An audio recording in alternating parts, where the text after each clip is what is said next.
ತಾಂ ಕಾಮಧೇನವೇ ರಘುವಂಶಾವತಂ ಷಷ್ಠಿ ರಘುನಾಥ ಪದಾರ್ಚಕಂ ರಘುತಿಲಕ ಸಂಜಾತಂ ರಘುಮಾನ್ಯ ಮುನಿಂ ಬಧೆ. ಶ್ರೀ ಗುರುಭ್ಯೋ ನಮಃ. ಜನ್ಮಾದ್ಯಸ್ಯ ಯತೋನ್ಮಯಾದಿತರತಶ್ಚಾರ್ತೇಷ್ವಭಿಘ್ನಸ್ವರಾಟ್ ತೇನೇ ಬ್ರಹ್ಮಹೃದಾಯ ಆದಿಕವಯೇ ಮುಖ್ಯಂತಿ ಯಂ ಸೂರಯಃ ತೇಜೋ ವಾರಿಮೃತಾ ಯಥಾ ವಿನಿಮಯೋ ಯತ್ರ ತ್ರಿಸರ್ಗೋ ಮೃಷಃ ಧಾಮ್ನಾ ಸ್ವೇನ ಸದಾ ನಿರಸ್ತಕುಹಕಂ ಸತ್ಯಂ ಪರಂ ಧೀಮಹಿ. ಶ್ರೀ ಗುರುಭ್ಯೋ ನಮಃ.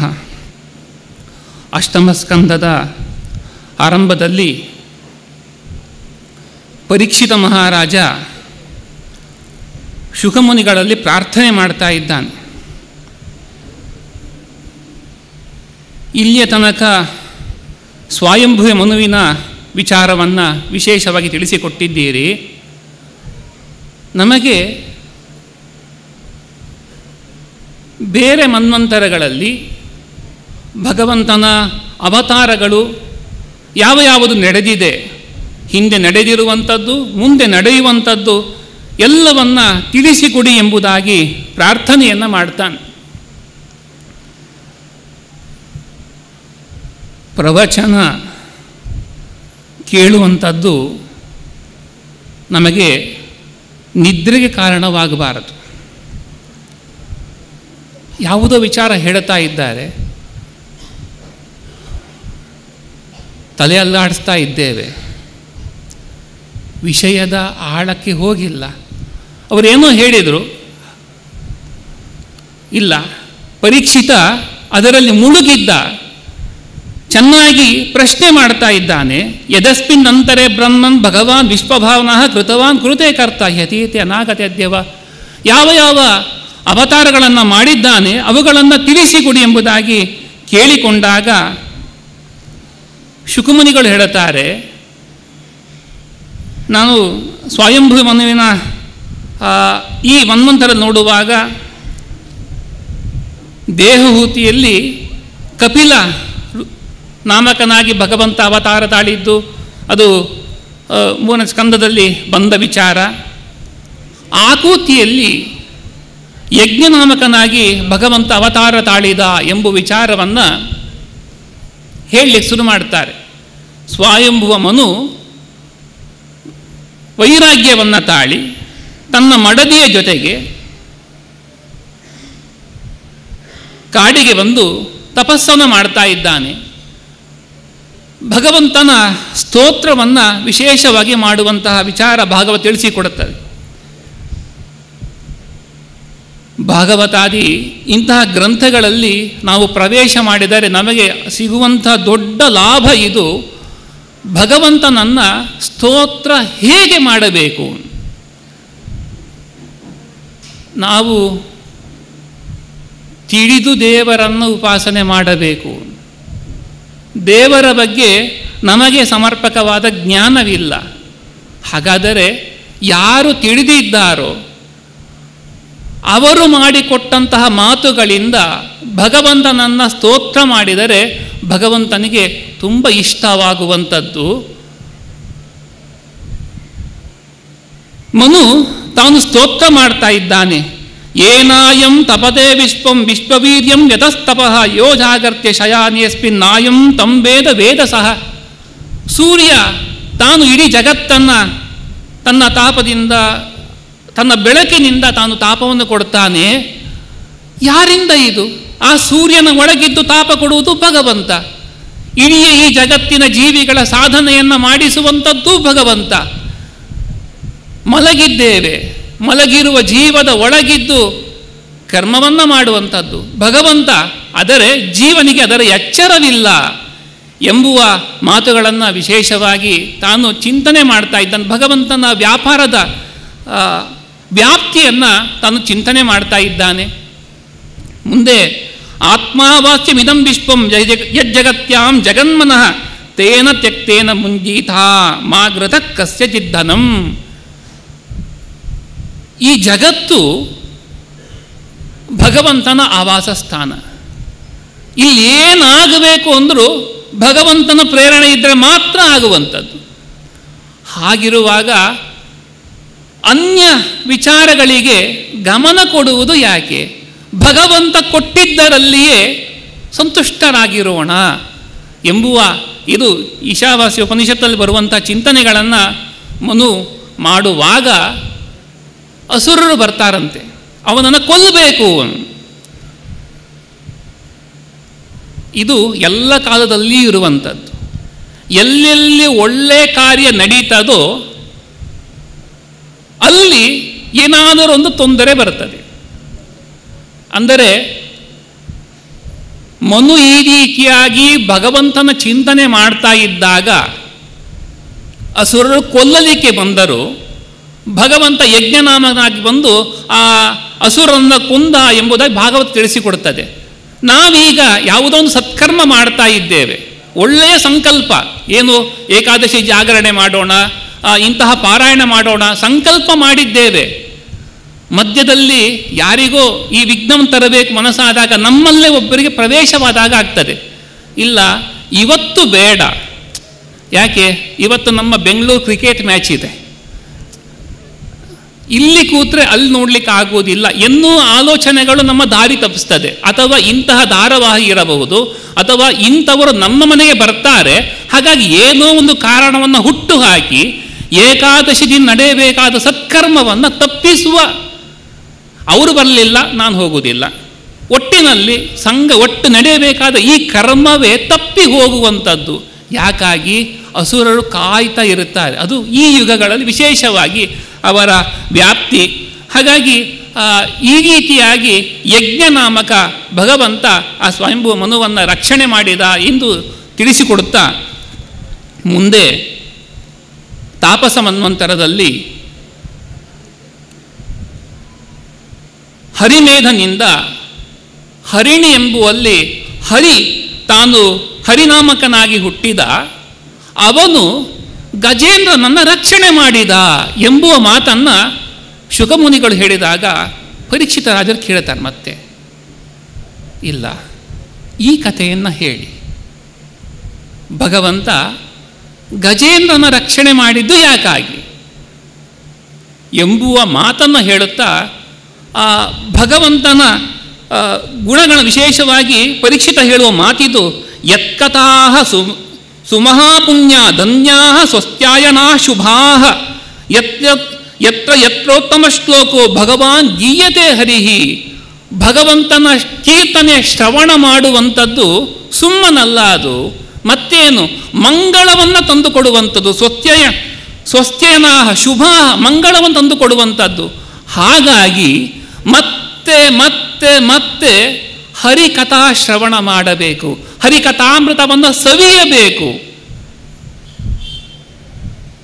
ಯಾವಾಗ ನಿಜವಾಗಿಯೂ ಅದರ ರಸವನ್ನು ನೀವು ಆಸ್ವಾದ ಮಾಡಲಿಕ್ಕೆ ಶುರು ಮಾಡಿದರೆ, ನಿಮಗೆ ಆ ಅಮೃತದ ಸವಿ ಅನುಭವಕ್ಕೆ ಬಂದರೆ ನಮಗೆ ಅನ್ಯ ವಿಚಾರಗಳು ನಗಣ್ಯ ಆಗ್ತದೆ.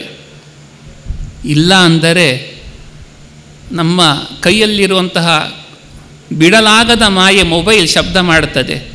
ನೀವು ಬಂದು 2 ದಿನ ಆಯಿತು, ಮನೆ ಕಡೆ ಏನು ವಿಚಾರ ಆಯಿತು, ಏನು ಮೆಸೇಜ್ ಬಂತೋ ಏನು ಎಂಬುವ ಚಿಂತನೆಗಳು ನಮ್ಗೆ ಸಿರುತ್ತೆ. ಇಲ್ಲ, 24 ಗಂಟೆಯ ಈ ಒಂದು ಭಾಗವತದ ಏನೊಂದು ವ್ರತ ನಡೀತಾ ಇದೆ, ನಾನು ಭಾಗವಹಿಸ್ತಾ ಇದ್ದೇನೆ.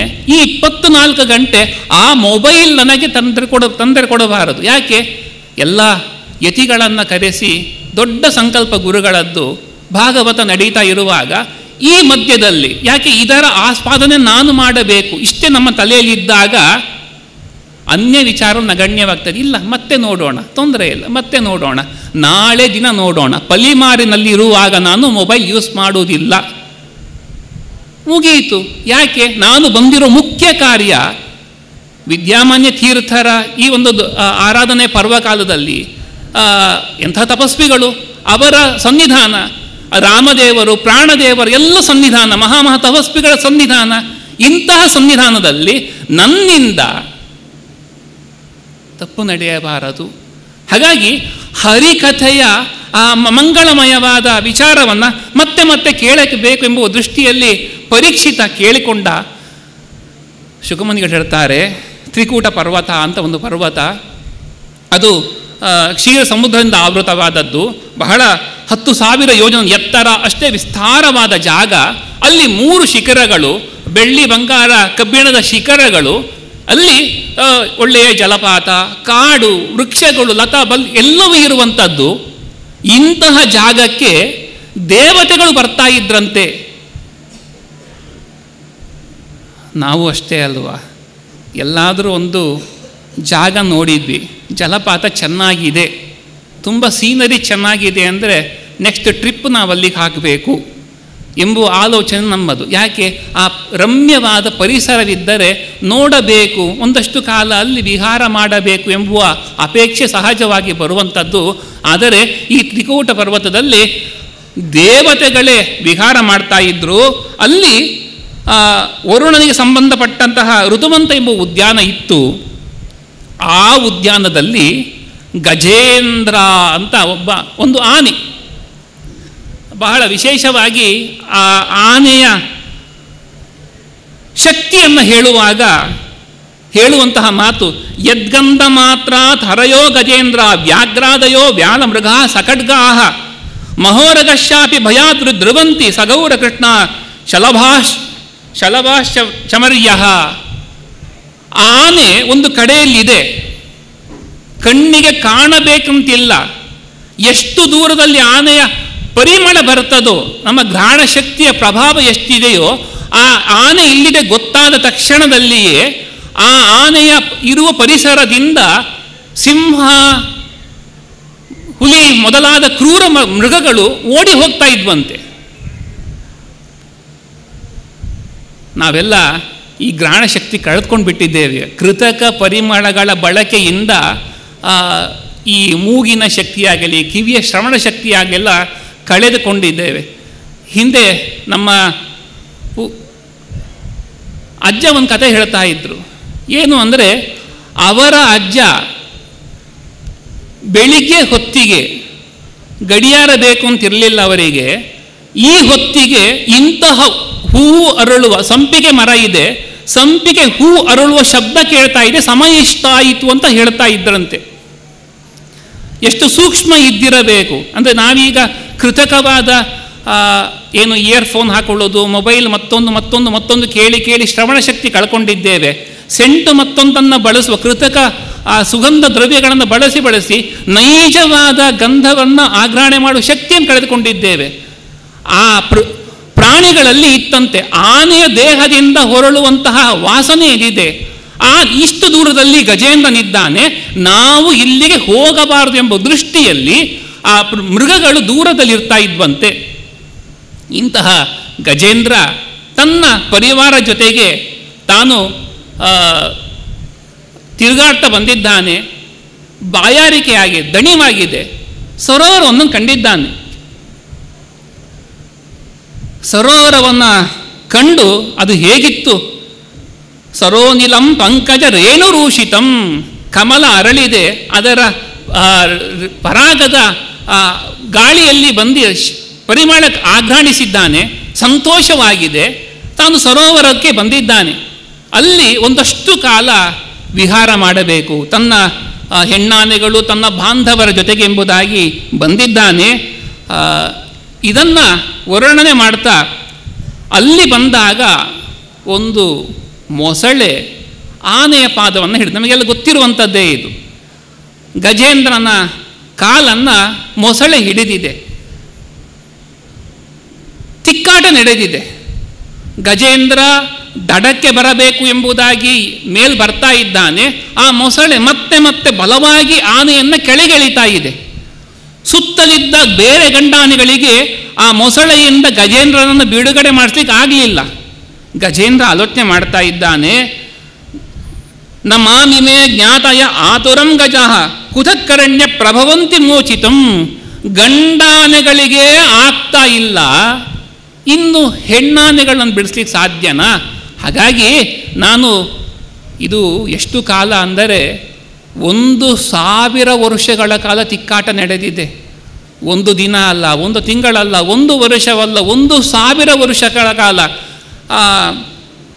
ಆನೆಯ ಸ್ಥೈರ್ಯ ಕಡಿಮೆ ಆಗ್ತಾ ಬರ್ತಾ ಇದೆ, ಆದರೆ ಮೊಸಳೆ ತಾಕತ್ತು ಜಾಸ್ತಿ ಆಗ್ತಾ ಇದೆ. 1000 ವರುಷ ಕಳೆದ ಮೇಲೆ ಆ ಗಜೇಂದ್ರ ವಿಶೇಷವಾಗಿ ಎಚ್ಚರ ಬಂದಿದೆ, ನಾನು ದೇವರ ಸ್ತೋತ್ರ ಮಾಡ್ತೇನೆ. ಅಹಂಚ ತಂ ಯಾಮಿ ಪರಂಪರಾಯಣಂ, ಬ್ರಹ್ಮಾದಿ ದೇವತೆಗಳ ಶರಣಾಗುವಂತಹ ದೇವರಿಗೆ ನಾನು ಶರಣಾಗ್ತೇನೆಂಬುದಾಗಿ ಗಜೇಂದ್ರ ಮಾಡುವ ಸ್ತೋತ್ರವನ್ನು ಭಾಗವತ ತಿಳಿಸಿಕೊಡುವಂಥದ್ದು. ಯಸ್ಮಿನ್ನಿದಂ ಯತಶ್ಚೇದಂ ಏನೇದಂ ಯಯಿದಂ ಸ್ವಯಂ ಯೋಸ್ಮಾತ್ ಪರಸ್ಮಾಚ್ಚ ಪರಸ್ತಂ ಪ್ರಪದ್ಯೆ ಸ್ವಯಂಭುವಂ. ಭಗವಂತನ ವಿಶೇಷವಾದ ಗುಣವನ್ನು ಚಿಂತನೆ ಮಾಡ್ತಾ ಗಜೇಂದ್ರ ಹೇಳ್ತಾ ಇದ್ದಾನೆ, ಯಸ್ಮಿನ್ ಇದಂ, ಎಲ್ಲಿ ಭಗವಂತನಲ್ಲಿ ನೆಲೆ ನಿಂತಿರುವಂಥದ್ದು, ಯತಶ್ಚೇದಂ, ಯಾರಿಂದ ಈ ಜಗತ್ತು ಇರುವಂಥದ್ದು, ಏನೇದಂ, ಯಾರಿಂದ ಪ್ರವೃತ್ತಿಯನ್ನು ತಾನು ಹೊಂದುತ್ತಾ ಇದೆ ಎಂಬುದಾಗಿ ಹೇಳುತ್ತಾ, ಇದಂ ಸ್ವಯಂ, ತಾನೇ ಜಗತ್ತು ಎಂಬುವ ಮಾತು ಕೇಳಿದಾಗ ಬಹುಶಃ ಅದ್ವೈತದ ಚಿಂತನೆ ಬಂದ್ಬಿಡ್ತದೆ. ಹೌದು, ಐಕ್ಯ ಎಲ್ಲ ಕಡೆ. ಹಾಗಾಗಿ ಭಗವಂತನೇ ಜಗತ್ತಾಗಿ ತಾನು ಪರಿಣಾಮ ಹೊಂದಿದ್ದಾನೆ ಅಂತ ವಿಚಾರ ಬಂದರೆ ಆಚಾರ್ಯರು ನಿರ್ಣಯ ಕೊಡ್ತಾರೆ, ಉತ್ಪನ್ನಸ್ಯಾಪಿ ಯಸ್ಸತ್ತ ಹರೇಸ್ತತ್ಸ ಇತೀರ್ಯತೆ.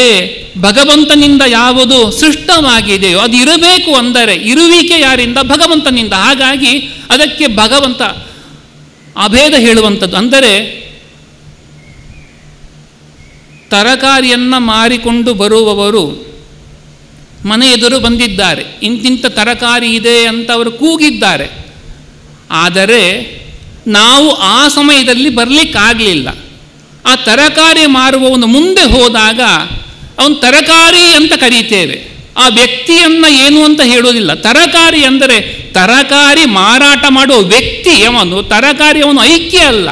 ಅಂದರೆ ಈ ಜಗತ್ತೇನಿದೆ, ದ್ರವ್ಯಂ ಕರ್ಮಶ ಕಾಲಶ್ಚ ಸ್ವಭಾವೋ ಜೀವ ಏವಚ ಯದನುಗ್ರಹತಸ್ಸಂತಿ ನ ಸಂತಿ ಯದುಪೇಕ್ಷೆಯ. ಭಗವಂತ ಇದ್ದರೆ ಮಾತ್ರ ಈ ಜಗತ್ತಿನ ಪ್ರತಿಯೊಂದು ನಡೆಯುವಂಥದ್ದು.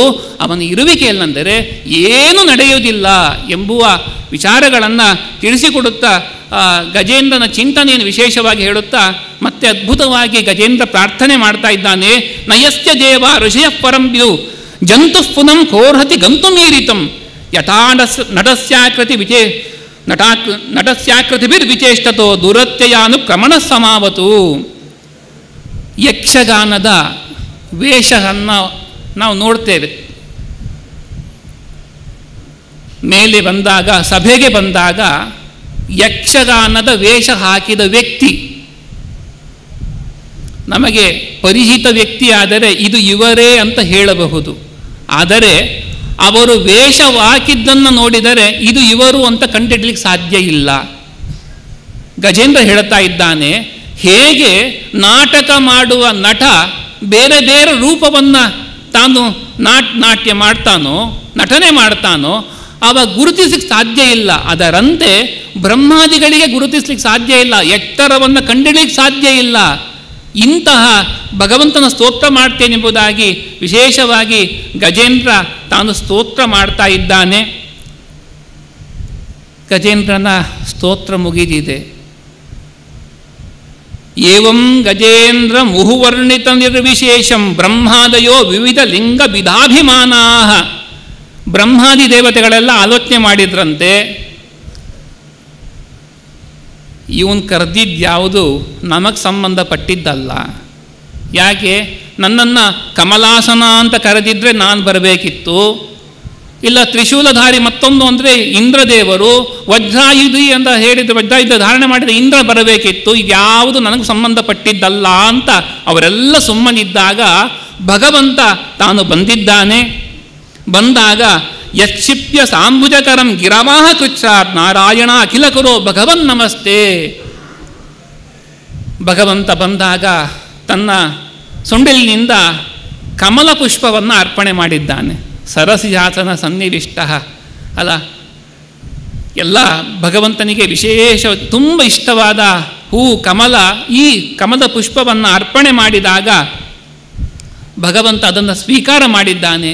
ಸ್ವೀಕಾರ ಮಾಡಿ ಗಜೇಂದ್ರನಿಗೆ ಇದ್ದಂತಹ ಆ ಮೊಸಳೆಯ ಏನೊಂದು ಹಿಂಸೆ ಇತ್ತು, ಮೊಸಳೆಗೆ ಚಕ್ರ ಪ್ರಯೋಗ ಮಾಡಿ ಗಜೇಂದ್ರನಿಗೆ ಮೋಕ್ಷ ಬಿಡುಗಡೆ ಮಾಡಿದ್ದಾನೆ.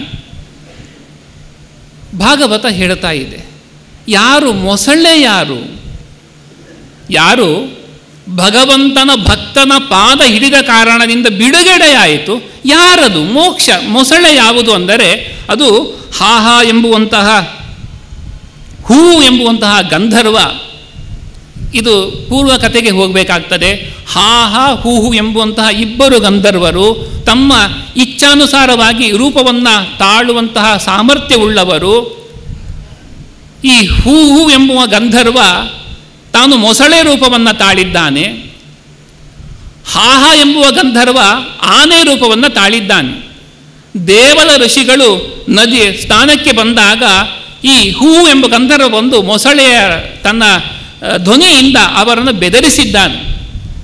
ದೇವಲ ಮಹರ್ಷಿಗಳು ಎದ್ದು ದಡಕ್ಕೆ ಬಂದಾಗ ಆನೆ ಅವರನ್ನು ಸೊಂಡಿಲಲ್ಲಿ ಹಿಡಿದು ಮತ್ತೆ ಬಿಟ್ಟಿದೆ. ದೇವಲ ಋಷಿಗಳು ಜ್ಞಾನಿಗಳು ಆಲೋಚನೆ ಮಾಡಿದರು, ಇವರ ಕಿತಾಪತಿ. ಹಾಗಾಗಿ ಇಬ್ಬರಿಗೆ ಶಾಪ ಕೊಟ್ಟರು. ನೀನು ಮೊಸಳೆಯಾಗಿ, ಹೂ ಗಂಧರ್ವನಿಗೆ ನೀ ಮೊಸಳೆಯಾಗಿ ಹುಟ್ಟು ಎಂಬ ಶಾಪ ಕೊಟ್ಟರೆ, ಹಾಹಾ ಗಂಧರ್ವನಿಗೆ ನೀನು ಆ ರಾಜನಾಗಿ ಹುಟ್ಟು ಮತ್ತೆ ಆನೆಯಾಗು ಎಂಬುವಾಗ ಶಾಪವನ್ನು ದೇವಲರು ಕೊಟ್ಟಿದ್ದಾರೆ. ಆ ಹಾಹಾ ಗಂಧರ್ವ ಇಂದ್ರದ್ಯುಮ್ನ ರಾಜನಾಗಿ ತಾನು ಹುಟ್ಟಿದ್ದಾನೆ. ವಿಶೇಷವಾದ ಭಗವಂತನ ಭಕ್ತಿ, ತಾನು ತನ್ನ ಪೂಜಾ ಅನುಷ್ಠಾನಗಳನ್ನು ಮಾಡುತ್ತಾ ಕುಳಿತುಕೊಂಡಿರುವಂಥ ಸಂದರ್ಭ. ಇಂದ್ರದ್ಯುಮ್ನ ರಾಜ ಇರುವಂತಹ ಸ್ಥಳಕ್ಕೆ ಅಗಸ್ತ್ಯರು ಬಂದಿದ್ದಾರೆ. ಇಂದ್ರದ್ಯುಮ್ನ ರಾಜ ಅವರನ್ನು ಗೌರವಿಸಲಿಲ್ಲ. ಅಗಸ್ತ್ಯರು ಕುಪಿತರಾಗಿ ಇಂದ್ರದ್ಯುಮ್ನ ರಾಜನಿಗೆ ಶಾಪವನ್ನು ಕೊಡ್ತಾರೆ. ಯಥಾ ಗಜ ಸ್ತಬ್ಧ ಮತಿ ಸದೋಷಃ, ನೀನು ಆನೆಯಾಗಿ ಮತಿ ಸ್ತಬ್ಧವಾಗಿ, ಮತಿ ಗೇಡೆಯಾದಂತಹ ಆನೆಯಾಗಿ ವರ್ತನೆ ಮಾಡ್ತಾ ಇದ್ದೀಯ, ಹಾಗಾಗಿ ಆನೆಯಾಗಿ ಹುಟ್ಟು ಎಂಬುದಾಗಿ ಇಂದ್ರದ್ಯುಮ್ನ ರಾಜನಿಗೆ ಶಾಪ ಕೊಟ್ಟಿದ್ದಾರೆ. ಇದೆಲ್ಲವೂ ಕೂಡ ನಮಗೆ ಪಾಠ. ಮನೆಗೆ ಹಿರಿಯರು ಬಂದಾಗ ಎದ್ದು ನಿಂತು ಅವರನ್ನು ಗೌರವಿಸಬೇಕು. ಎಲ್ಲಿಯ ತನಕ ಅಂದರೆ, ಹಿಂದೆ ಶ್ರಾದ್ದಾದಿಗಳಿಗೆ ಬ್ರಾಹ್ಮಣರು ಬರ್ತಾರೆ ಅಂತಾದಾಗ ಅವರ ಪಾದವನ್ನು ತೊಳೆದು ಆ ನೀರನ್ನು ಪ್ರೋಕ್ಷಣೆ ಮಾಡಿಕೊಳ್ಳುವಂತಹ ಪರಿಪಾಠವಿತ್ತು. ಕಾಲಕ್ರಮೇಣ ಅವರ ಅನುಷ್ಠಾನ ಸರಿ ಇಲ್ಲ, ನಾನಿಷ್ಟು ಮಾಡ್ತೇನೆ, ನನಗಿಂತ ಕಡಿಮೆ ಅವರು, ಇತ್ಯಾದಿ ಇತ್ಯಾದಿ ವಿಚಾರಗಳೇ ಜಾಸ್ತಿಯಾಗಿ ಮತ್ತೊಬ್ಬರ ಬಗೆಗಿನ ಗೌರವ, ಈ ಪರಿಪಾಠ ನಮ್ಮಲ್ಲಿ ಈಗ ಕಾಣಲಿಕ್ಕೆ ಸಿಗ್ತಾ ಇಲ್ಲ.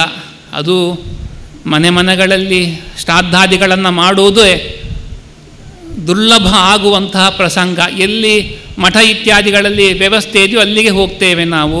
ಮನೆಯಲ್ಲಿಯೇ ಶ್ರಾದ್ದಾದಿ ಕರ್ಮಗಳು ನಡೆಯಬೇಕು ಎಂಬುದಾಗಿ ಶಾಸ್ತ್ರ ವಿಧಿಸಿರುವಂಥದ್ದು. ಯಾವಾಗ ಒಂದೊಂದು ಬಿಡ್ತಾ ಬರ್ತೇವೆ, ಅದರ ಹಿಂದಿನ ನಮ್ಮ ಪೂರ್ವಜರು ಹಾಕಿಕೊಟ್ಟಿರುವಂತಹ ಪರಿಪಾಠದ ಕ್ರಮ ಏನಿತ್ತು ಅದೆಲ್ಲವನ್ನು ನಾವು ಕಳೆದುಕೊಳ್ತಾ ಬರ್ತೇವೆ. ಹೀಗೆ ಗಜೇಂದ್ರ ಮೋಕ್ಷವಾಗಿದೆ. ವಿಷ್ಣುವಿನಂತೆ ತಾನು ಚತುರ್ಭುಜ ರೂಪವನ್ನು ತಾಳಿದ್ದಾನೆ ಎಂಬುದಾಗಿ ಹೇಳುತ್ತಾ, ಈ ಗಜೇಂದ್ರನ ಮೋಕ್ಷದ ಕಥೆಯನ್ನು ಯಾರು ಕೇಳುತ್ತಾರೋ ಅವರಿಗೆ ದುಸ್ವಪ್ನ ನಾಶಂ ಕುರುವರ್ಯ ಶೃಣ್ವತಾಂ. ಶುಕಮುನಿಗಳು ಹೇಳುತ್ತಾರೆ, ದುಸ್ವಪ್ನ ನಾಶವಾಗ್ತದೆ. ಪ್ರಾತಃ ಕಾಲದಲ್ಲಿ ಎದ್ದು ಗಜೇಂದ್ರ ಮೋಕ್ಷದ ಚಿಂತನೆ ಮಾಡಿದರೆ ನಮಗೆ ಬಿದ್ದಿರಬಹುದಾದ ದುಸ್ವಪ್ನಗಳು ನಾಶ ಆಗ್ತದೆ ಎಂಬುವ ಫಲವನ್ನು ವಿಶೇಷವಾಗಿ ತಿಳಿಸುತ್ತಾ ಭಗವಂತ ಹೇಳುತ್ತಾನೆ, ಇಲ್ಲಿ ಇರುವಂತಹ ಈ ಪರ್ವತ, ಇಲ್ಲಿರುವಂತಹ ಗಿಡ ಮರಗಳು, ನನ್ನ ರೂಪಗಳು, ರಮಾದೇವಿ, ಈ ಎಲ್ಲ ಬ್ರಹ್ಮಾದಿ ದೇವತೆಗಳು, ಆದಿತ್ಯ ಇತ್ಯಾದಿಗಳ ಚಿಂತನೆ ರಾತ್ರಿಯ ಕೊನೆಗಾಲದಲ್ಲಿ ಮಾಡಿದರೆ, ಏಮಾಂ ಸ್ತುವಂತ್ಯನೇನಾಂಗ ಪ್ರತಿಬುದ್ಧ್ಯ ನಿಶಾತ್ಯಯೇ ತೇಷಾಂ ಪ್ರಾಣಾತ್ಯೇಹಂ ದದಾಮಿ ವಿಮಲಾಂ ಗತಿಂ. ಯಾರು ರಾತ್ರಿಯ ಕೊನೆಗಾಲದಲ್ಲಿ ಈ ವಿಶೇಷವಾಗಿ ಚಿಂತನೆ ಮಾಡ್ತಾರೋ, ಪರ್ವತ, ಅಲ್ಲಿರುವ ಜಲಪಾತ, ಮರಗಳು ಎಲ್ಲವನ್ನ ಚಿಂತನೆ ಮಾಡಿದರೆ ದೇಹ ಬಿಡುವ ಪ್ರಸಂಗ ಕೊನೆಯಲ್ಲಿ ಅವರಿಗೆ ಸದ್ಗತಿಯನ್ನು ನಾನು ಅನುಗ್ರಹ ಮಾಡ್ತೇನೆಂಬುದಾಗಿ ಭಗವಂತ ಹೇಳಿದ ವಿಚಾರ. ನಮಗೆ ಯಾವುದೋ ಕಾಲದಲ್ಲಿ ಸರೋವರ, ಆನೆ ಇತ್ಯಾದಿಯಾಗಿ ನೋಡ್ತೇವೆ. ನಮಗೀಗ ಏನಾದರೂ ಅನುಕೂಲ ಆಗ್ತದಾ? ಆಗ್ತದೆ. ನಾವೆಲ್ಲವೂ ಕೂಡ ನಮ್ಮ ಕೈಯಲ್ಲಿ ಏನು ಮೊಬೈಲ್ ಅನ್ನೋದಿದೆ ಅಲ್ವಾ? ನಮ್ಮೆಲ್ಲರ ಕೈಯಲ್ಲೂ ಮೊಬೈಲ್ ಇದ್ದೇ ಇದೆ. ನಾವು ಮೊಬೈಲ್ ಬಿಟ್ಟಿರ್ಲಿಕ್ಕೆ ನಮ್ಮ ಹತ್ರ ಸಾಧ್ಯವೇ ಇಲ್ಲ. ಬೆಳಿಗ್ಗೆ ಏಳುವಾಗ ಅಲಾರಾಮ್ ಆಫ್ ಮಾಡಲಿಕ್ಕೆ ಮೊಬೈಲ್ ನೋಡಿದವರು ರಾತ್ರಿ ಅಲಾರಾಮ್ ಸೆಟ್ ಮಾಡುವ ತನಕ, ಬೆಳಿಗ್ಗೆಯಿಂದ ಸಂಜೆ ತನಕದ ಕಾರ್ಯದಲ್ಲಿ ಮೊಬೈಲ್ ನಮ್ಮ ಜೊತೆಗೆ ಇದ್ದೇ ಇರ್ತದೆ. ಈ ಮೊಬೈಲ್ ಅನ್ನುವಂಥದ್ದೇ ಸರೋವರ.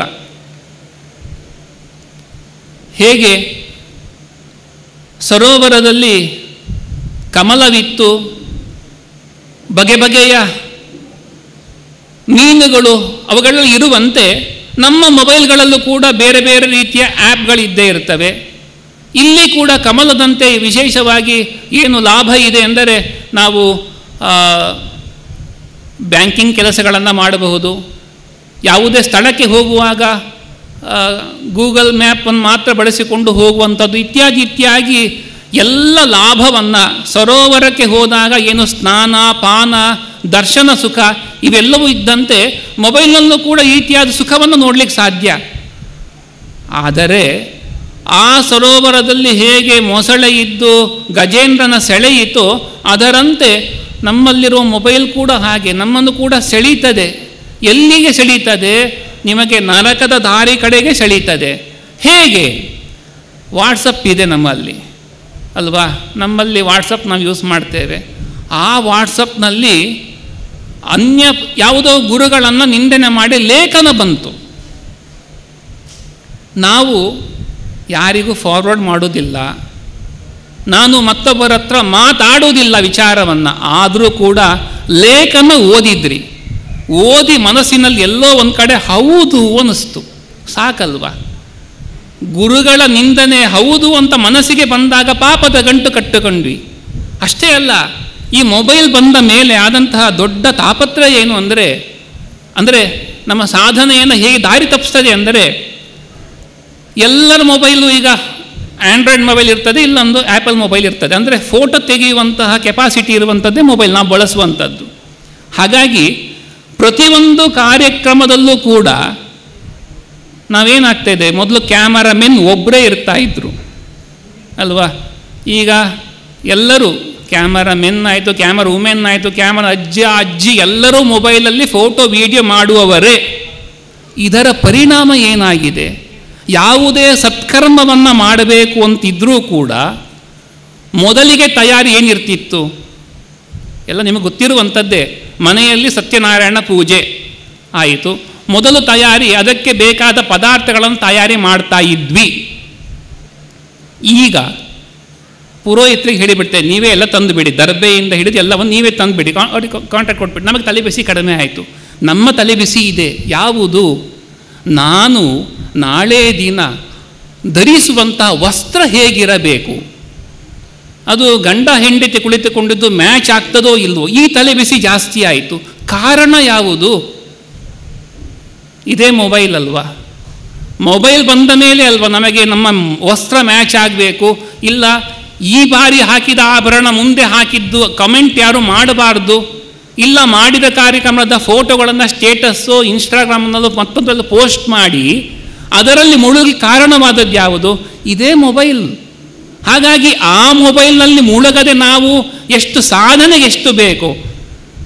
ಭಾಗವತದ ಪ್ರವಚನ ನಡೀತಾ ಇತ್ತು, ಲೈವ್ ನೋಡಿದ್ವಿ, ಅಥವಾ ಯಾವುದೋ ಉತ್ಸವ ನಡೀತಾ ಇತ್ತು, ಪೂಜೆ ನಡೀತಾ ಇತ್ತು, ಅಷ್ಟಕ್ಕೆ ಸೀಮಿತ. ಇಲ್ಲಿ ವಾಪಸ್ ಬಂದ್ವಿ. ಇನ್ಸ್ಟಾಗ್ರಾಮ್ನಲ್ಲಿ ಯಾವುದೋ ಗುರುಗಳ ಸಂದೇಶ ಬಂತು, ನೋಡಿದ್ವಿ, ಮುಗೀತು, ವಾಪಸ್ ಬಂದ್ವಿ, ಮುಂದೆ ಹೋಗಲಿಲ್ಲ ನಮ್ಮ ಸಮಯ. ಇಂತಹ ನಿಗ್ರಹ ಬರಬೇಕೆಂದರೆ ಪ್ರಾತಃ ಕಾಲದಲ್ಲಿ ಗಜೇಂದ್ರ ಮೋಕ್ಷದ ಸ್ಮರಣೆ ಮಾಡಿದರೆ ನಮಗೆ ವಿಶೇಷವಾಗಿ ಇಂತಹ ಲಾಭವಾಗ್ತದೆ ಎಂಬುದನ್ನು ತಿಳಿಸುತ್ತಾ, ಈ ಗಜೇಂದ್ರ ಅಷ್ಟೇ ಅಲ್ಲ, ಇನ್ನೂ ಒಂದು ಚಿಂತನೆ ಮಾಡಬಹುದು. ಈ ದೇಹ ಎನ್ನುವಂಥದ್ದೇ ರೈವತ ಪರ್ವತ. ಈ ಪರ್ವತದಲ್ಲಿ ಅಲ್ಲಿ ಬೆಳ್ಳಿ, ಕಬ್ಬಿಣ, ಬಂಗಾರದ 3 ಪರ್ವತಗಳಿದ್ದವಂತೆ, ಶಿಖರಗಳಿದ್ದಂತೆ ಇಲ್ಲೂ ಸಾತ್ವಿಕ, ರಾಜಸ, ತಾಮಸ ಎಂಬುವಂತಹ ಶಿಖರಗಳಿದ್ದಾವೆ. ಅಲ್ಲಿ ಹೇಗೆ ಗಜೇಂದ್ರ ಎಚ್ಚರ ಇಲ್ಲದೆ ತನ್ನ ಬಲದಿಂದ ಬಲಿಷ್ಠನಾಗಿ ತಾನು ತಿರುಗುತ್ತಿದ್ದ ಕಾಡಿನಲ್ಲಿ, ಅದರಂತೆ ನಾವು ಕೂಡ ಯಾವ ಕ್ಷಣದಲ್ಲಿ ಸಾವು ಬರುತ್ತದೆ ಎಂಬ ಎಚ್ಚರ ಇಲ್ಲ. ಎಚ್ಚರ ಇಲ್ಲದೆ ಮುಳುಗಿದ್ದೇವೆ. ಭೋಗ ಸುಖಗಳಲ್ಲಿ ಮತ್ತೆ ಮತ್ತೆ ಮುಳುಗಿದ್ದು, ಹೀಗೆ ಗಜೇಂದ್ರನಂತೆ ನಾವಿದ್ದೇವೆ. ಎಚ್ಚರ ಬರಬೇಕಾಗಿದೆ. ದೇಹ ತಂದದ್ದು ಕೊಟ್ಟದ್ದು ಮಾಡುವಂಥ ಎಲ್ಲವೂ ಆ ಭಗವಂತ. ಹಾಗಾಗಿ ಇಂತಹ ಎಚ್ಚರವನ್ನು ಆ ಗಜೇಂದ್ರ ವರದ ನಮಗೆಲ್ಲ ಅನುಗ್ರಹಿಸಲಿ ಎಂಬುದಾಗಿ ತಿಳಿಸುತ್ತಾ, ಮುಂದೆ ರೈವತ ಮನ್ವಂತರದಲ್ಲಿ ಭಗವಂತ ವೈಕುಂಠನಾಗಿ ತಾನು ಅವತಾರ ತಾಳಿದ ವಿಚಾರವನ್ನು ಶುಕಮುನಿ ತಿಳಿಸಿಕೊಡ್ತಾ ಇದ್ದಾರೆ. ಶುಭ್ರ ಎಂಬ ಮುನಿಯ ಮಗನಾಗಿ, ವಿಕುಂಠ ದೇವಿಯ ಮಗನಾಗಿ, ವೈಕುಂಠ ನಾಮಕನಾಗಿ ಭಗವಂತ ಅವತಾರವನ್ನು ತಾಳಿದ್ದಾನೆ. ಈ ವೈಕುಂಠ ನಾಮಕ ಭಗವಂತ ರಮಾದೇವಿಯ ಪ್ರೀತಿಗಾಗಿ ಅವಳ ಇಚ್ಛೆಯಂತೆ ಒಂದು ಲೋಕ ನಿರ್ಮಾಣ ಮಾಡಿದೆ. ಅದೇ ವೈಕುಂಠ ಲೋಕ.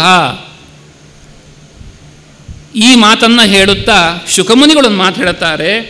ತಸ್ಯಾನುಭಾವ ಕಥಿತೋ ಗುಣಾಶ್ಚ ಪರಮೋದಯಾ ಭೂಮಾನ್ ರೇಣೂನ್ ಸಮಿಮಮೆ ಯೋ ವಿಷ್ಣುರ್ ವರ್ಣಯೇದ್ ಗುಣಾನ್. ಭೂಮಿಯಲ್ಲಿರುವಂತಹ ಧೂಳಿನ ಕಣಗಳನ್ನು ಲೆಕ್ಕ ಹಾಕಬಹುದೋ ಏನೋ, ಆದರೆ ಭಗವಂತನ ಗುಣಗಳನ್ನು ಲೆಕ್ಕ ಹಾಕಲಿಕ್ಕೆ ಸಾಧ್ಯವಿಲ್ಲ ಎಂಬುವ ಮಾತನ್ನು ಶುಕಮುನಿಗಳು ಹೇಳುತ್ತಾರೆ. ನಾವು ಈ ಜಗತ್ತಿನ ವೈಶಿಷ್ಟ್ಯವನ್ನು ಆಲೋಚನೆ ಮಾಡಿದರೆ ನಮ್ಮ ಗಮನಕ್ಕೂ ಕೂಡ ಬರುವಂಥದ್ದು. ಮನುಷ್ಯ ಅಂದರೆ ಹೀಗೆ ಇರುವಂಥದ್ದು. ಮುಖ, ಕೈ, ಕಾಲು, ಕಣ್ಣು, ಕಿವಿ, ಈ ರಂಧ್ರಗಳು ಇವುಗಳನ್ನು ಕೂಡಿರೋ ದೇಹ ಇದೇ ಇರುವಂಥದ್ದು. ಆದರೆ ಮನುಷ್ಯರ ಸಂಖ್ಯೆ ಎಷ್ಟು ಕೋಟಿ ಇದೆ. ಪ್ರತಿಯೊಬ್ಬರು ಪ್ರತ್ಯೇಕ ಪ್ರತ್ಯೇಕ ಪ್ರತ್ಯೇಕ ಪ್ರತ್ಯೇಕ. ಅಷ್ಟೇ ಅಲ್ಲ, ನಮ್ಮ ಕೈ ಬೆರಳಿನ ರೇಖೆಗಳು ಒಬ್ಬರಂತೆ ಮತ್ತೊಬ್ಬರದ್ದಿಲ್ಲ. ಇಲ್ಲ, ಬೇರೆ ಪ್ರಾಣಿಗಳ ಸಂಕುಲ ನೋಡ್ತಾ ಹೋದರೆ ಹಕ್ಕಿಗಳ ವೈಶಿಷ್ಟ್ಯ ಎಷ್ಟು ಸಂಖ್ಯೆಯಲ್ಲಿದೆ, ಪ್ರಾಣಿಗಳ ಬಗೆ ಬಗೆ ಎಷ್ಟಿದೆ. ಅಲ್ಲ, ರುಚಿ ನೋಡ್ಲಿಕ್ಕೆ ಹೋದರೆ ಕಬ್ಬಿನ ಸಿಹಿ ಬೇರೆ, ಮಾವಿನ ಸಿಹಿ ಬೇರೆ, ಸಕ್ಕರೆ ಸಿಹಿ, ಸಿಹಿಯಲ್ಲಿ ಎಷ್ಟು ಬಗೆ, ಅಲ್ಲ ಸಿಹಿ ಅದರಲ್ಲಿ ಎಷ್ಟು ಬಗೆ, ಖಾರ ಒಂದೊಂದು ಎಲ್ಲವೂ ವ್ಯತ್ಯಾಸ, ಒಂದರಂತೆ ಮತ್ತೊಂದಿಲ್ಲ. ಭಗವಂತ ಎಂತಹ ವ್ಯಾಪ್ತಿ ಇದು. ಹಾಗಾಗಿ ಈ ಎಚ್ಚರಗಳನ್ನು ತಂದುಕೊಂಡರೆ, ಸುಮ್ಮನೆ ಹೇಳಿಲ್ಲ, ಮಣ್ಣಿನ ಕಣ ಲೆಕ್ಕ ಹಾಕಿದ್ರೆ ಇಡೀ ಭೂಮಿ, ಈ ಭೂಮಿಯಲ್ಲಿರುವ ಮಣ್ಣಿನ ಕಣಗಳು ಎಷ್ಟಾಗಬಹುದು. ಅದಕ್ಕೂ ಮಿಗಿಲಾಗಿ ಭಗವಂತನಂತೂ ಇದು ಉತ್ಪ್ರೇಕ್ಷೆ ಅಲ್ಲ, ಇದು ಅರಿತಾಗ ಹೌದು ವ್ಯಾಪ್ತಿ ಎಷ್ಟು ವಿಶಿಷ್ಟವಾಗಿದೆ ಎಂಬುವ ಎಚ್ಚರ ನಮಗೆ ಬರಲಿಕ್ಕೆ ಸಾಧ್ಯ. ಮುಂದೆ ಚಾಕ್ಷುಷ ಮನ್ವಂತರದ ವಿಚಾರವನ್ನು ಶುಕಮುನಿಗಳು ಹೇಳ್ತಾ ಇದ್ದಾರೆ. ಅಲ್ಲಿ ಅಜಿತನಾಮನಾಗಿ ಭಗವಂತ ಅವತಾರವನ್ನು ತಾಳಿದ ಸಂಭೂತಿ ದೇವಿಯಲ್ಲಿ ವೈರಾಜನ ಮಗನಾಗಿ ಅಜಿತನಾಮನಾಗಿ ತಾನು ಅವತಾರವನ್ನು ತಾಳಿದ್ದಾನೆ. ದೇವತೆಗಳಿಗಾಗಿ ಸುಧಾ ಕ್ಷೀರ ಮಥನವನ್ನು ಮಾಡಿ ಅಮೃತವನ್ನು ತಾನು ಕೊಟ್ಟ ಎಂಬುವ ಮಾತನ್ನು ಹೇಳಿದಾಗ ಪರೀಕ್ಷಿತ ಮತ್ತೆ ಪ್ರಶ್ನೆ ಮಾಡುತ್ತಾರೆ, ಯಾಕೆ ಕ್ಷೀರ ಈ ಸಾಗರದ ಮಥನವಾದದ್ದು ಯಾಕೆ, ಸಮುದ್ರ ಮಥನವಾದದ್ದು ಯಾಕೆ ಎಂಬುವ ಪ್ರಶ್ನೆಯನ್ನು ಹೇಳುತ್ತಾ, ಯಾಕೆ ನಾನು ಮತ್ತೆ ಮತ್ತೆ ಕೇಳುತ್ತೇನೆ ಎಂದರೆ ಅವರು ಹೇಳುವಂತಹ ಮಾತು, ಪರೀಕ್ಷಿತ ಹೇಳುವಂತಹ ಮಾತು, ತ್ವಯೇತ್ತಂ ಕಥ್ಯಮಾನೇನ ಮಹಿಮ್ನಾ ಸಾತ್ವತಾಂಪತೇ ನಾವಿತೃಪ್ಯತಿ ಮೇ ಚಿತ್ತಂ ಸುಚಿರಂ ತಾಪತಾಪಿತಂ. ಸಂಸಾರದ ಬೇಗೆಯಲ್ಲಿ ಬೆಂದು ಹೋಗಿದ್ದೇನೆ. ಹಾಗಾಗಿ ನಾನು ಭಗವಂತನ ಈ ಅಮೃತವನ್ನು ಕೇಳಿ ಎಷ್ಟು ಕೇಳಿದರೂ ತೃಪ್ತಿ ಅನ್ನೋದಿಲ್ಲ. 7 ದಿನದ ಪ್ರಾಯೋಪವೇಶ, ಕುಳಿತಿದ್ದಾನೆ, ಆಹಾರ ನಿದ್ರಾ ಯಾವುದರ ಬಗ್ಗೆ ಇಲ್ಲ, ಇನ್ನೂ ಕೇಳಬೇಕು, ಎಷ್ಟು ತೃಪ್ತಿ ಇಲ್ಲ. ಯಾಕೆ? ಸಂಸಾರದಲ್ಲಿ ಅಷ್ಟು ಬೆಂದು ಹೋಗಿದ್ದೇನೆ ಎಂಬುವ ಮಾತನ್ನು ಹೇಳುತ್ತಾ ಇನ್ನು ಕೇಳಬೇಕು ಎಂಬುವ ಪರೀಕ್ಷಿತ ಹೇಳಿದಾಗ ಶುಕಮುನಿಗಳು ಹೇಳುತ್ತಾರೆ, ಇಂದ್ರನ ಸಂಪತ್ತೆಲ್ಲವೂ ಕಳೆದುಕೊಂಡ. ಯಾಕೆ? ದುರ್ವಾಸರು ರುದ್ರಾವತಾರಿಗಳು ಇಂದ್ರ ಬರುವ ದಾರಿಯಲ್ಲಿ ಸಿಕ್ಕ ದುರ್ವಾಸರು ತಮ್ಮ ಕೊರಳಲ್ಲಿದ್ದಂತಹ ಹೂವಿನ ಎಕ್ಕೆ ಮಾಲೆಯನ್ನು ಇಂದ್ರನ ಮೇಲೆ ಹಾಕಿದ್ದಾರೆ. ಇಂದ್ರ ಅಸಡ್ಡೆಯಿಂದ ಅದನ್ನು ಆನೆಯ ತಲೆಯ ಮೇಲೆ ಹಾಕಿದ್ದಾನೆ, ತನ್ನ ಐರಾವತದ ಮೇಲೆ ಹಾಕಿದ್ದಾನೆ. ಐರಾವತ ಆ ಮಾಲೆಯನ್ನು ಕೆಳಗೆ ಹಾಕಿ ತನ್ನ ಕಾಲಿನಿಂದ ತುಳಿದಿದೆ. ನಿರ್ಮಾಲ್ಯದ ಬಗ್ಗೆ ಮಾಡುವ ಅಸಡ್ಡೆ, ತತ್ಪರಿಣಾಮ ಇಂದ್ರನ ಸಂಪತ್ತೆಲ್ಲವೂ ನಷ್ಟವಾಯಿತು. ದೇವರ ಪೂಜೆಗೆ ಮಾರ್ಕೆಟ್ನಿಂದ ಹೂ ತಂದ್ವಿ, ಯಾವುದೋ ಒಂದು ವಿಶೇಷದ ದಿನ ಅಲಂಕಾರಗಳನ್ನು ಮಾಡಿದ್ವಿ. ಮರುದಿನ ಅಲಂಕಾರ ಮಾಡುವಷ್ಟು ಸಮಯ ಮಾತ್ರ ನಮಗೆ ಹೂವು ಚೆನ್ನಾಗಿರಬೇಕು. ನಂತರದಲ್ಲಿ ಎಲ್ಲಿ ಬಿದ್ದಿದ್ದರೂ ನಮಗೆ ಗಮನ ಇಲ್ಲ. ಹಾಗಾಗಿ ಹರಿನಿರ್ಮಾಲ್ಯದ ತಿರಸ್ಕಾರ ಸಂಪತ್ತನ್ನು ಕಳೆದುಕೊಳ್ಳುವಂಥದ್ದು. ಇಂದ್ರನ ಕಥೆಯಿಂದ ನಮಗಿರುವಂತಹ ಸಂದೇಶ, ಇಂತಹ ಇಂದ್ರಾದಿ ಸಕಲ ದೇವತೆಗಳು ತಮ್ಮ ಇಂದ್ರ ತಾನು ಕೆಳಗೆ ಜಾರಿದರೆ ಯಜ್ಞಕರ್ಮಾದಿಗಳು ಎಲ್ಲವೂ ನಿಂತು ಹೋಗ್ತದೆ. ದೊಡ್ಡ ಜವಾಬ್ದಾರಿ. ಇಂದ್ರ ಪದವಿ ಸುಮ್ಮನಲ್ಲ, ಅದು ಇಡೀ ಲೋಕದಲ್ಲಿ ನಡೆಯುವ ಎಲ್ಲ ಯಜ್ಞ ಯಾಗಾದಿಗಳನ್ನು ಚೆನ್ನಾಗಿ ನಡೆಸಿಕೊಂಡು ಹೋಗುವಂಥ ದೊಡ್ಡ ಜವಾಬ್ದಾರಿ. ಆ ಇಂದ್ರ ಈ ಸ್ಥಾನದಿಂದ ಕೈ ಜಾರಿದ ಮೇಲೆ ಯಜ್ಞಕರ್ಮಗಳೆಲ್ಲ ನಿಂತು ಹೋಗಿದೆ. ದೇವತೆಗಳೆಲ್ಲವೂ ಕೂಡ ಇಂದ್ರನನ್ನು ಮುಂದೆ ಮಾಡಿಕೊಂಡು ಬ್ರಹ್ಮದೇವರ ಬಳಿ ಒಂದು ಕೇಳಿಕೊಳ್ಳುತ್ತಾರೆ, ಇಂತಹ ಒಂದು ಸಮಸ್ಯೆ ಒದಗಿ ಬಂದಿದೆ ಅಂತ. ಬ್ರಹ್ಮದೇವರು ಅವರೆಲ್ಲರನ್ನ ಕರೆದುಕೊಂಡು ಭಗವಂತನ ಕ್ಷೀರಸಾಗರದ ಬಳಿಗೆ ಹೋಗಿ ಭಗವಂತನ ಸ್ತೋತ್ರ ಮಾಡ್ತಾರೆ. ವಿಶೇಷವಾಗಿ ಬ್ರಹ್ಮದೇವರು ಮಾಡುವ ಸ್ತೋತ್ರಗಳು ಇದೆ. ಇಡೀ ಶಾಸ್ತ್ರದ ಸಾರ ಅಲ್ಲಿ ನಾವು ಚಿಂತನೆ ಮಾಡಬಹುದು. ಇಂತಹ ಬ್ರಹ್ಮದೇವರು ಸ್ತೋತ್ರ ಮಾಡಿದ ಕ್ಷಣದಲ್ಲಿ ಭಗವಂತ ಕಾಣಿಸಿಕೊಂಡಿದ್ದಾನೆ. ಅದ್ಭುತವಾದ ತೇಜಸ್ಸು. ದೇವತೆಗಳೆಲ್ಲರೂ ಕಣ್ಣು ಮುಚ್ಚಿದ್ದಾರೆ, ಅನಿಮಿಷರು ಕಣ್ಣು ಮುಚ್ಚಿದ್ದಾರೆ. ಮತ್ತೆ ಭಗವಂತ ಅನುಗ್ರಹ ಮಾಡಿ ಹೇಳ್ತಾ ಇದ್ದಾನೆ. ಆ ಬ್ರಹ್ಮದೇವರು ಅಲ್ಲಿ ಮತ್ತೆ ಸ್ತೋತ್ರ ಮಾಡ್ತಾರೆ. ಯಾರನ್ನೇ ಆಗಲಿ ನಾವು ಏನನ್ನಾದರೂ ಕೇಳುವ ಮೊದಲು ಹೇಗಿರಬೇಕು ನಮ್ಮ ನಡೆ.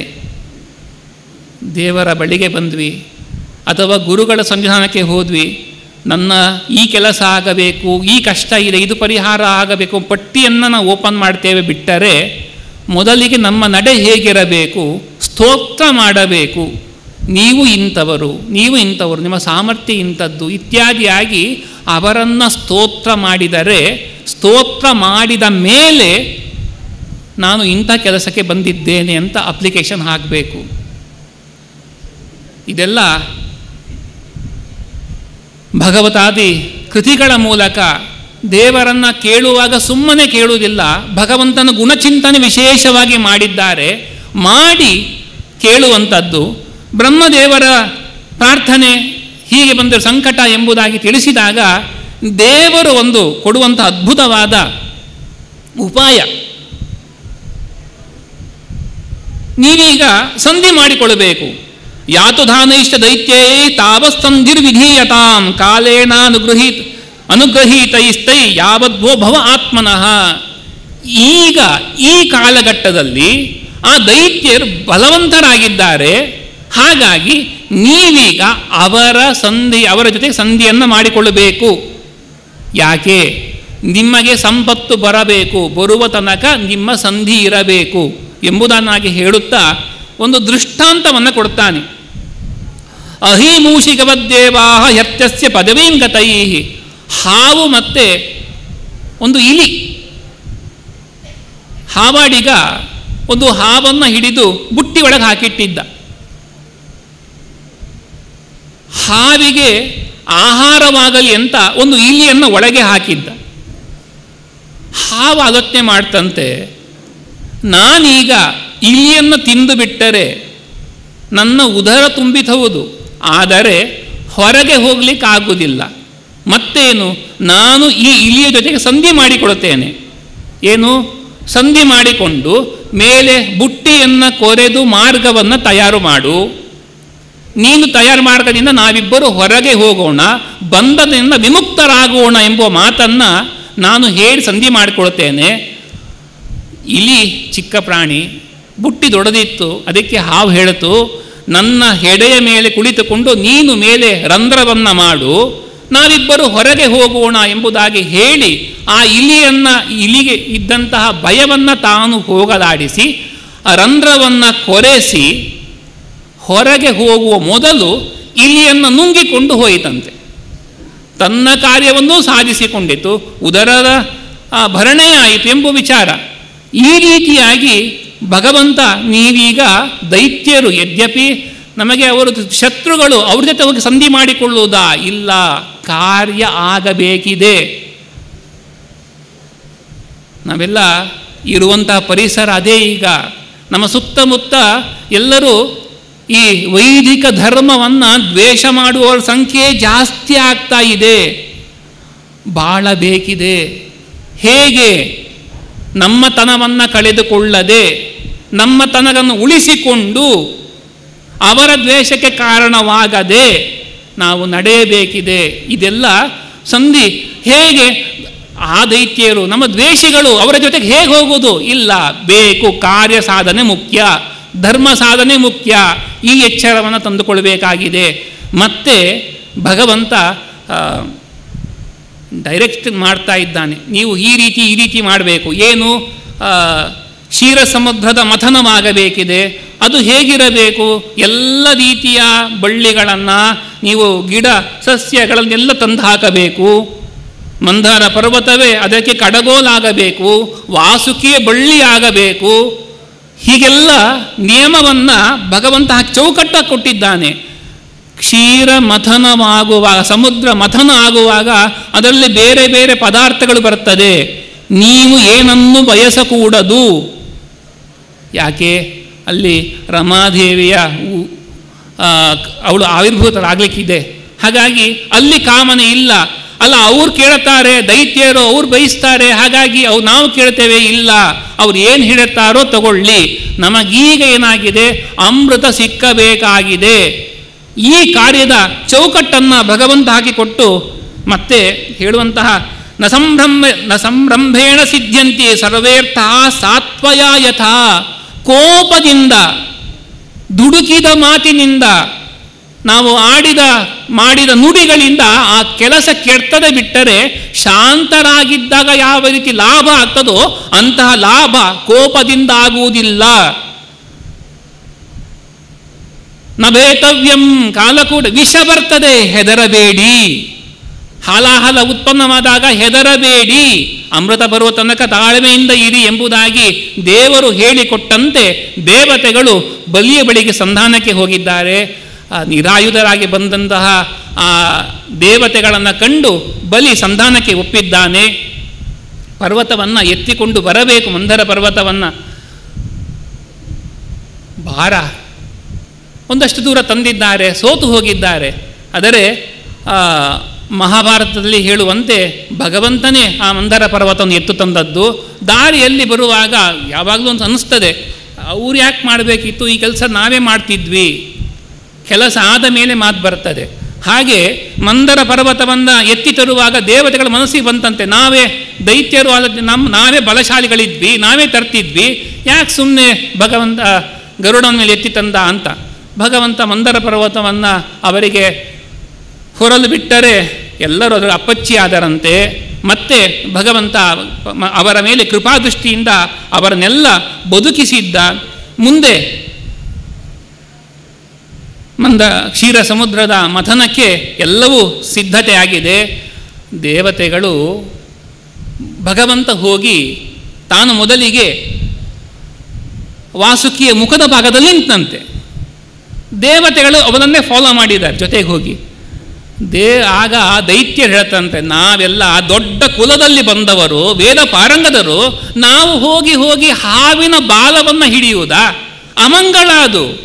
ಹಾಗಾಗಿ ನಾವು ಆ ಕಡೆ ಹೋಗ್ತೇವೆ, ನೀ ಈ ಕಡೆ ಬನ್ನಿ. ಸರಿ, ನಿಮ್ಮಿಷ್ಟ. ಅವ್ರು ಹೇಳಿದಂತೆ ಜಾಗ ಬದಲಿಸಿದ್ದಾರೆ. ಮಥನ ನಡೆದಿದೆ.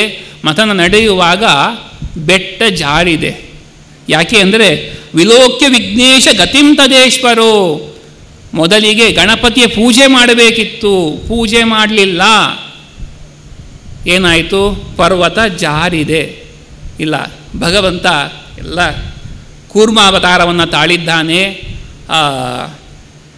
1,00,000 ಯೋಜನೆ ವಿಸ್ತಾರವಾದ ಕೂರ್ಮನ ಮೇಲೆ ಮಂದರ ಪರ್ವತ ನಿಂತಿದೆ, ಮಥನ ನಡೀತಾ ಇದೆ. ಇದು ಹೇಗಿದೆ ಅಂದರೆ ಮೇನೇ ಅಂಗ ಕಂಡೂಯನ ಅಪ್ರಮೇಯ, ಬೆನ್ನಿನಲ್ಲಿ ನವೆ ಆದಾಗ ತುರಿಸಿಕೊಂಡರೆ ಹೇಗಾಗ್ತಾ ಇತ್ತೋ ಆ ಕೂರ್ಮನಿಗೆ ಮಂದರ ಪರ್ವತ ಅದು ಕಡೆದಾಗ ಈ ರೀತಿಯಾಗಿ ತುರಿಕೆಯನ್ನು ತುರಿಸಿದಂತಾಗ್ತಾ ಇತ್ತಂತೆ.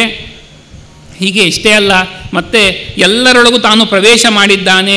ಅವರಿಗೆ ಶಕ್ತಿ ತುಂಬಲಿಕ್ಕೆ ದೇವತೆಗಳಲ್ಲಿ, ಅಸುರರಲ್ಲಿ, ವಾಸುಕಿಯಲ್ಲಿ, ಮತ್ತೆ ಬೆಟ್ಟ ಮೇಲೆ ಹಾರದಂತೆ ತಾನು ಸಹಸ್ರಭಾಗವಾಗಿ ಅಲ್ಲಿ ನಿಂತಿದ್ದಾನೆ.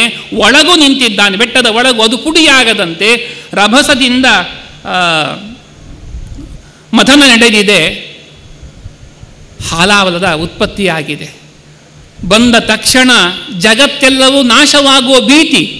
ಎಲ್ಲ ಪ್ರಜೆಗಳು ಓಡಿ ಹೋಗಿ ಕೈಲಾಸ ತಪಸ್ಸು ಮಾಡುತ್ತಿದ್ದ ರುದ್ರದೇವರು ಪ್ರಾರ್ಥನೆ ಮಾಡ್ತಾರಂತೆ. ತ್ವಮೇವ ಸರ್ವ ಜಗತಾಮೀಶ್ವರೋ ಬಂಧ ಮೋಕ್ಷಯೋ ತಂ ತ್ವಾಮರ್ಚಂತಿ ಕುಶಲಾ ಪ್ರಪನ್ನಾರ್ತಿ ಹರಂ ಗುರುಂ. ಇಡೀ ಜಗತ್ತಿನ ಸೃಷ್ಟಿಕರ್ತರು ನೀವು, ಎಲ್ಲವೂ ನಿಮ್ಮಿಂದ ಆಗುವಂಥದ್ದು ಎಂಬ ಮಾತುಗಳನ್ನು ರುದ್ರದೇವರಿಗೆ ಹೇಳುವಂತಹ ಸ್ತೋತ್ರ ಬಂದಾಗ ಆಚಾರ್ಯರು ನಿರ್ಣಯ ಕೊಡ್ತಾರೆ. ರುದ್ರದೇವರಲ್ಲಿ ಇಂತಹ ಸ್ತೋತ್ರಗಳು ಕೂಡ್ತದೆ. ತತ್ತತ್ರ ಸ್ತುತಿಪದೈ ಹರಿರೇವತು ತದ್ಗತಃ ಸ್ತೂಯತೋ ಯುಕ್ತಮೇವ ಗುಣಾದಿತ್ಯ ವಚೋಪಿತು. ಇದು ರುದ್ರದೇವರಲ್ಲಿ ನೀವೇ ಇಡೀ ಜಗತ್ತಿನ ಸೃಷ್ಟಿ ಲಯಾದಿಗಳನ್ನು ಮಾಡ್ತೀರಿ ಅಂತ ಹೇಳುವಾಗ ಹೇಗೆ ಕೂಡುವುದಿಲ್ಲವೋ ಅಲ್ಲೇನು ಚಿಂತನೆ ಮಾಡಬೇಕು? ಆ ರುದ್ರದೇವರ ಒಳಗಿದ್ದ ಭಗವಂತನ ಸ್ತೋತ್ರ ನಡೆದಿದೆ ಎಂಬ ಚಿಂತನೆ ಮಾಡಬೇಕು. ಇವೆಲ್ಲ ವಿಶೇಷಣ ಎಲ್ಲಿ ಹೊಂದುವುದಿಲ್ಲವೋ ಅದು ಅವರ ಒಳಗಿನ ಅಂತರ್ಯಾಮಿಯಂತೆ ಚಿಂತನೆ. ಇದೆಲ್ಲ ನಮಗೆ ಪಾಠ. ಯಾವ ರೀತಿಯಾಗಿ? ಕೆಲವೊಮ್ಮೆ ನೀವು ಹೇಳಿದ್ದಕ್ಕೆ ಈ ಕೆಲಸ ಆಯಿತು, ನೀವು ಬಂದು ಕೊಟ್ಟಿದ್ದಕ್ಕೆ ಕೆಲಸ ಆಯಿತು ಅಂತೆಲ್ಲ ಹೊಗಳೋದು ಕೇಳಿದಾಗ ಏನು ಸಂತೋಷ ಆಗ್ತದೆ. ಆದರೆ ಆಲೋಚನೆ ಮಾಡಬೇಕು, ನನ್ನದೇನಿದೆ, ನಾನು ನಾನು ಅಲ್ಪಮಾನವ, ನನ್ನ ಸಾಧನೆ, ನಮ್ಮ ದೋಷ ಗುಣಗಳು ನಮಗೆ ಚೆನ್ನಾಗಿ ಗೊತ್ತಿರುವಂಥದ್ದು. ಮತ್ತೊಬ್ಬರು ಹೊಳ್ತಾ ಇದ್ದಾರೆ ಅಂತ ನಾವು ಏರಿ ಹೋಗುವ ಅವಶ್ಯಕತೆ ಇಲ್ಲ. ಮತ್ತೇನು? ಒಳಗಿದ್ದಂತಹ ಭಗವಂತನ ಸಂಕಲ್ಪದಲ್ಲಿ ಈ ಕಾರ್ಯಕ್ಕೆ ಇಲ್ಲಿ ಕೊಡಬೇಕು, ನುಡಿಯಬೇಕು, ನುಡಿಸಿದ, ಕೊಡಬೇಕು, ಕೊಡಿಸಿದ, ಅವನೇ ಕೊಟ್ಟದ್ದು, ಅವನೇ ಕೊಡಿಸಿದ್ದು, ಹೆಸರಿಗೆ ಮಾತ್ರ ನನ್ನನ್ನು ಪಾತ್ರಭೂತ ಮಾಡ್ತಾ ಇದ್ದಾನೆ ಎಂಬುವ ಎಚ್ಚರ ತಂದುಕೊಳ್ಳುವಂತಹ ಮಾರ್ಗದರ್ಶನ. ಹೀಗೆ ರುದ್ರದೇವರಲ್ಲಿ ವಿಶೇಷವಾಗಿ ಪ್ರಾರ್ಥನೆ ಮಾಡಿದಾಗ ರುದ್ರದೇವರು ಹೇಳ್ತಾರಂತೆ, ಆಸಾಂ ಪ್ರಾಣ ಪರಿಪ್ಸೂನಾಂ ವಿಧೇಯಂ ಅಭಯಂ ಹಿಮೆ. ಯಾರು ಪ್ರಾಣದ ಮೇಲೆ ಇಚ್ಛೆಯಿಂದ ಬಂದು ನನ್ನನ್ನು ಕೇಳಿಕೊಳ್ತಾ ಇರುವಂತಹ ಇವರೆಲ್ಲರಿಗೂ ನಾನೀಗ ಅಭಯ ಕೊಡಬೇಕಾಗಿದೆ. ಏತಾವಾನ್ ಹಿ ಪ್ರಭೋ ಅರ್ಥೋ ಯದ್ದೀನ ಪರಿಪಾಲನಂ. ನಮಗೆ ಆಶ್ರಯವನ್ನು ಕೇಳಿಕೊಂಡು ಯಾರು ಬಂದಿದ್ದಾರೋ ಅವರಿಗೆ ಅಭಯವನ್ನು ಕೊಡುವಂಥದ್ದೇ ನಿಜವಾದ ಒಡೆಯನ ಕರ್ತವ್ಯ. ಎಲ್ಲವೂ ಕೂಡ ಕೆಲವೊಂದು ಸಂದರ್ಭದಲ್ಲಿ ನಮ್ಮಲ್ಲಿ ಸಾಮರ್ಥ್ಯ ಇರ್ತದೆ, ಇಂತಹ ಕೆಲಸವನ್ನು ಇಂಥವರಿಗೆ ಹೇಳಿದರೆ ಆಗ್ತದೆ ಅಂತ. ನಮ್ಮಲ್ಲಿ ಕೇಳಿಕೊಂಡು ಬಂದಾಗ, ಯಾರು ಸಹಾಯ ಕೇಳಿಕೊಂಡು ಬಂದಿರ್ತಾರೆ, ಬಂದಾಗ ಆ ಕಾರ್ಯವನ್ನು ಮಾಡಬೇಕು.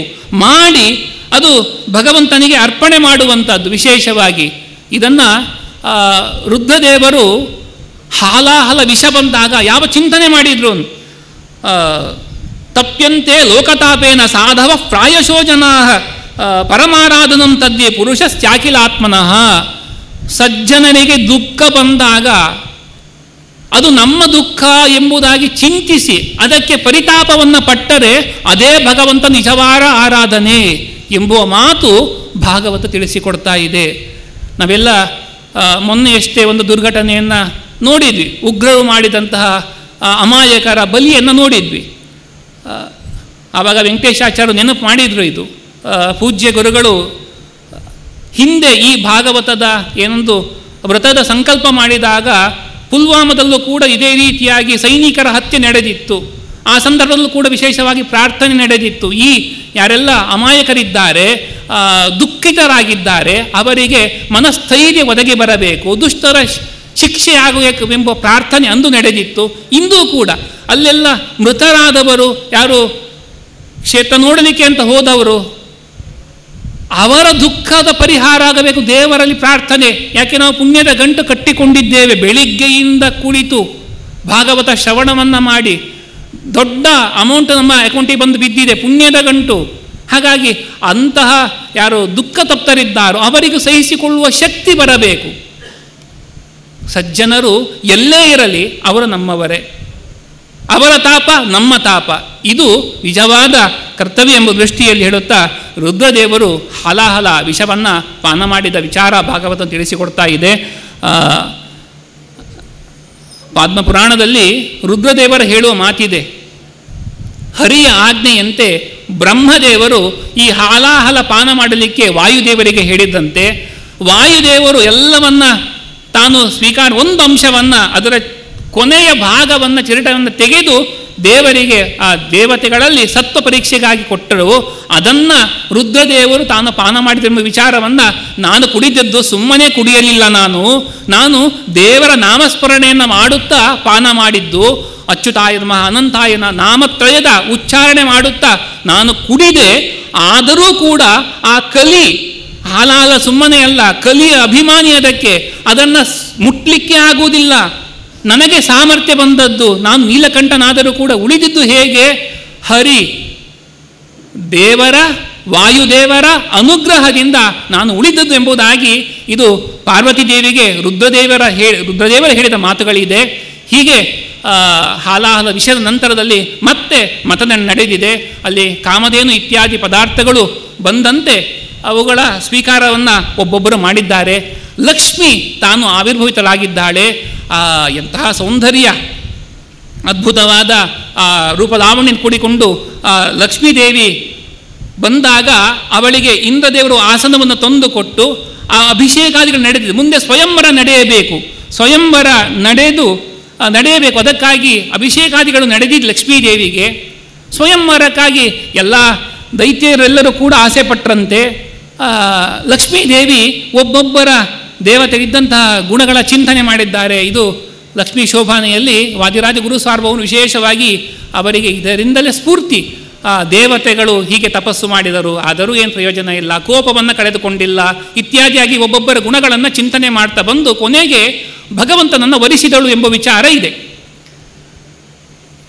ಇಲ್ಲೊಂದು ಪ್ರಶ್ನೆ ಬರುತ್ತದೆ, ಅಲ್ಲ, ಯದ್ಯಪಿ ರಮಾದೇವಿ ಯಾವಾಗಲೂ ಅಭಿಯೋಗಿ, ಭಗವಂತನ ಬಿಟ್ಟು ಅನ್ಯರ ಬಗ್ಗೆ ಬರಲಿಕ್ಕೆ ಸಾಧ್ಯವೇ ಇಲ್ಲ.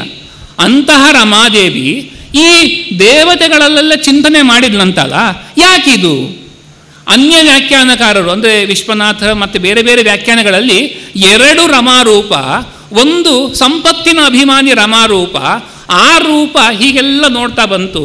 ಇನ್ನೊಂದು ಸಾಕ್ಷಾತ್ ರಮಾದೇವಿ, ಆ ಸಂಪತ್ತಿಗೆ ಅಭಿಮಾನಿಯಾದ ರಮಾದೇವಿಯೂ ಕೂಡ ತಾನು ಬಂದು ಕೊನೆಗೆ ಭಗವಂತನ ಎದೆಯಲ್ಲಿ ಶ್ರೀವತ್ಸ ಲಾಂಛನವಾಗಿ ಕುಳಿತುಕೊಂಡಳು ಎಂಬುದಾಗಿ ವಿಚಾರ ಮಾಡ್ತಾರೆ.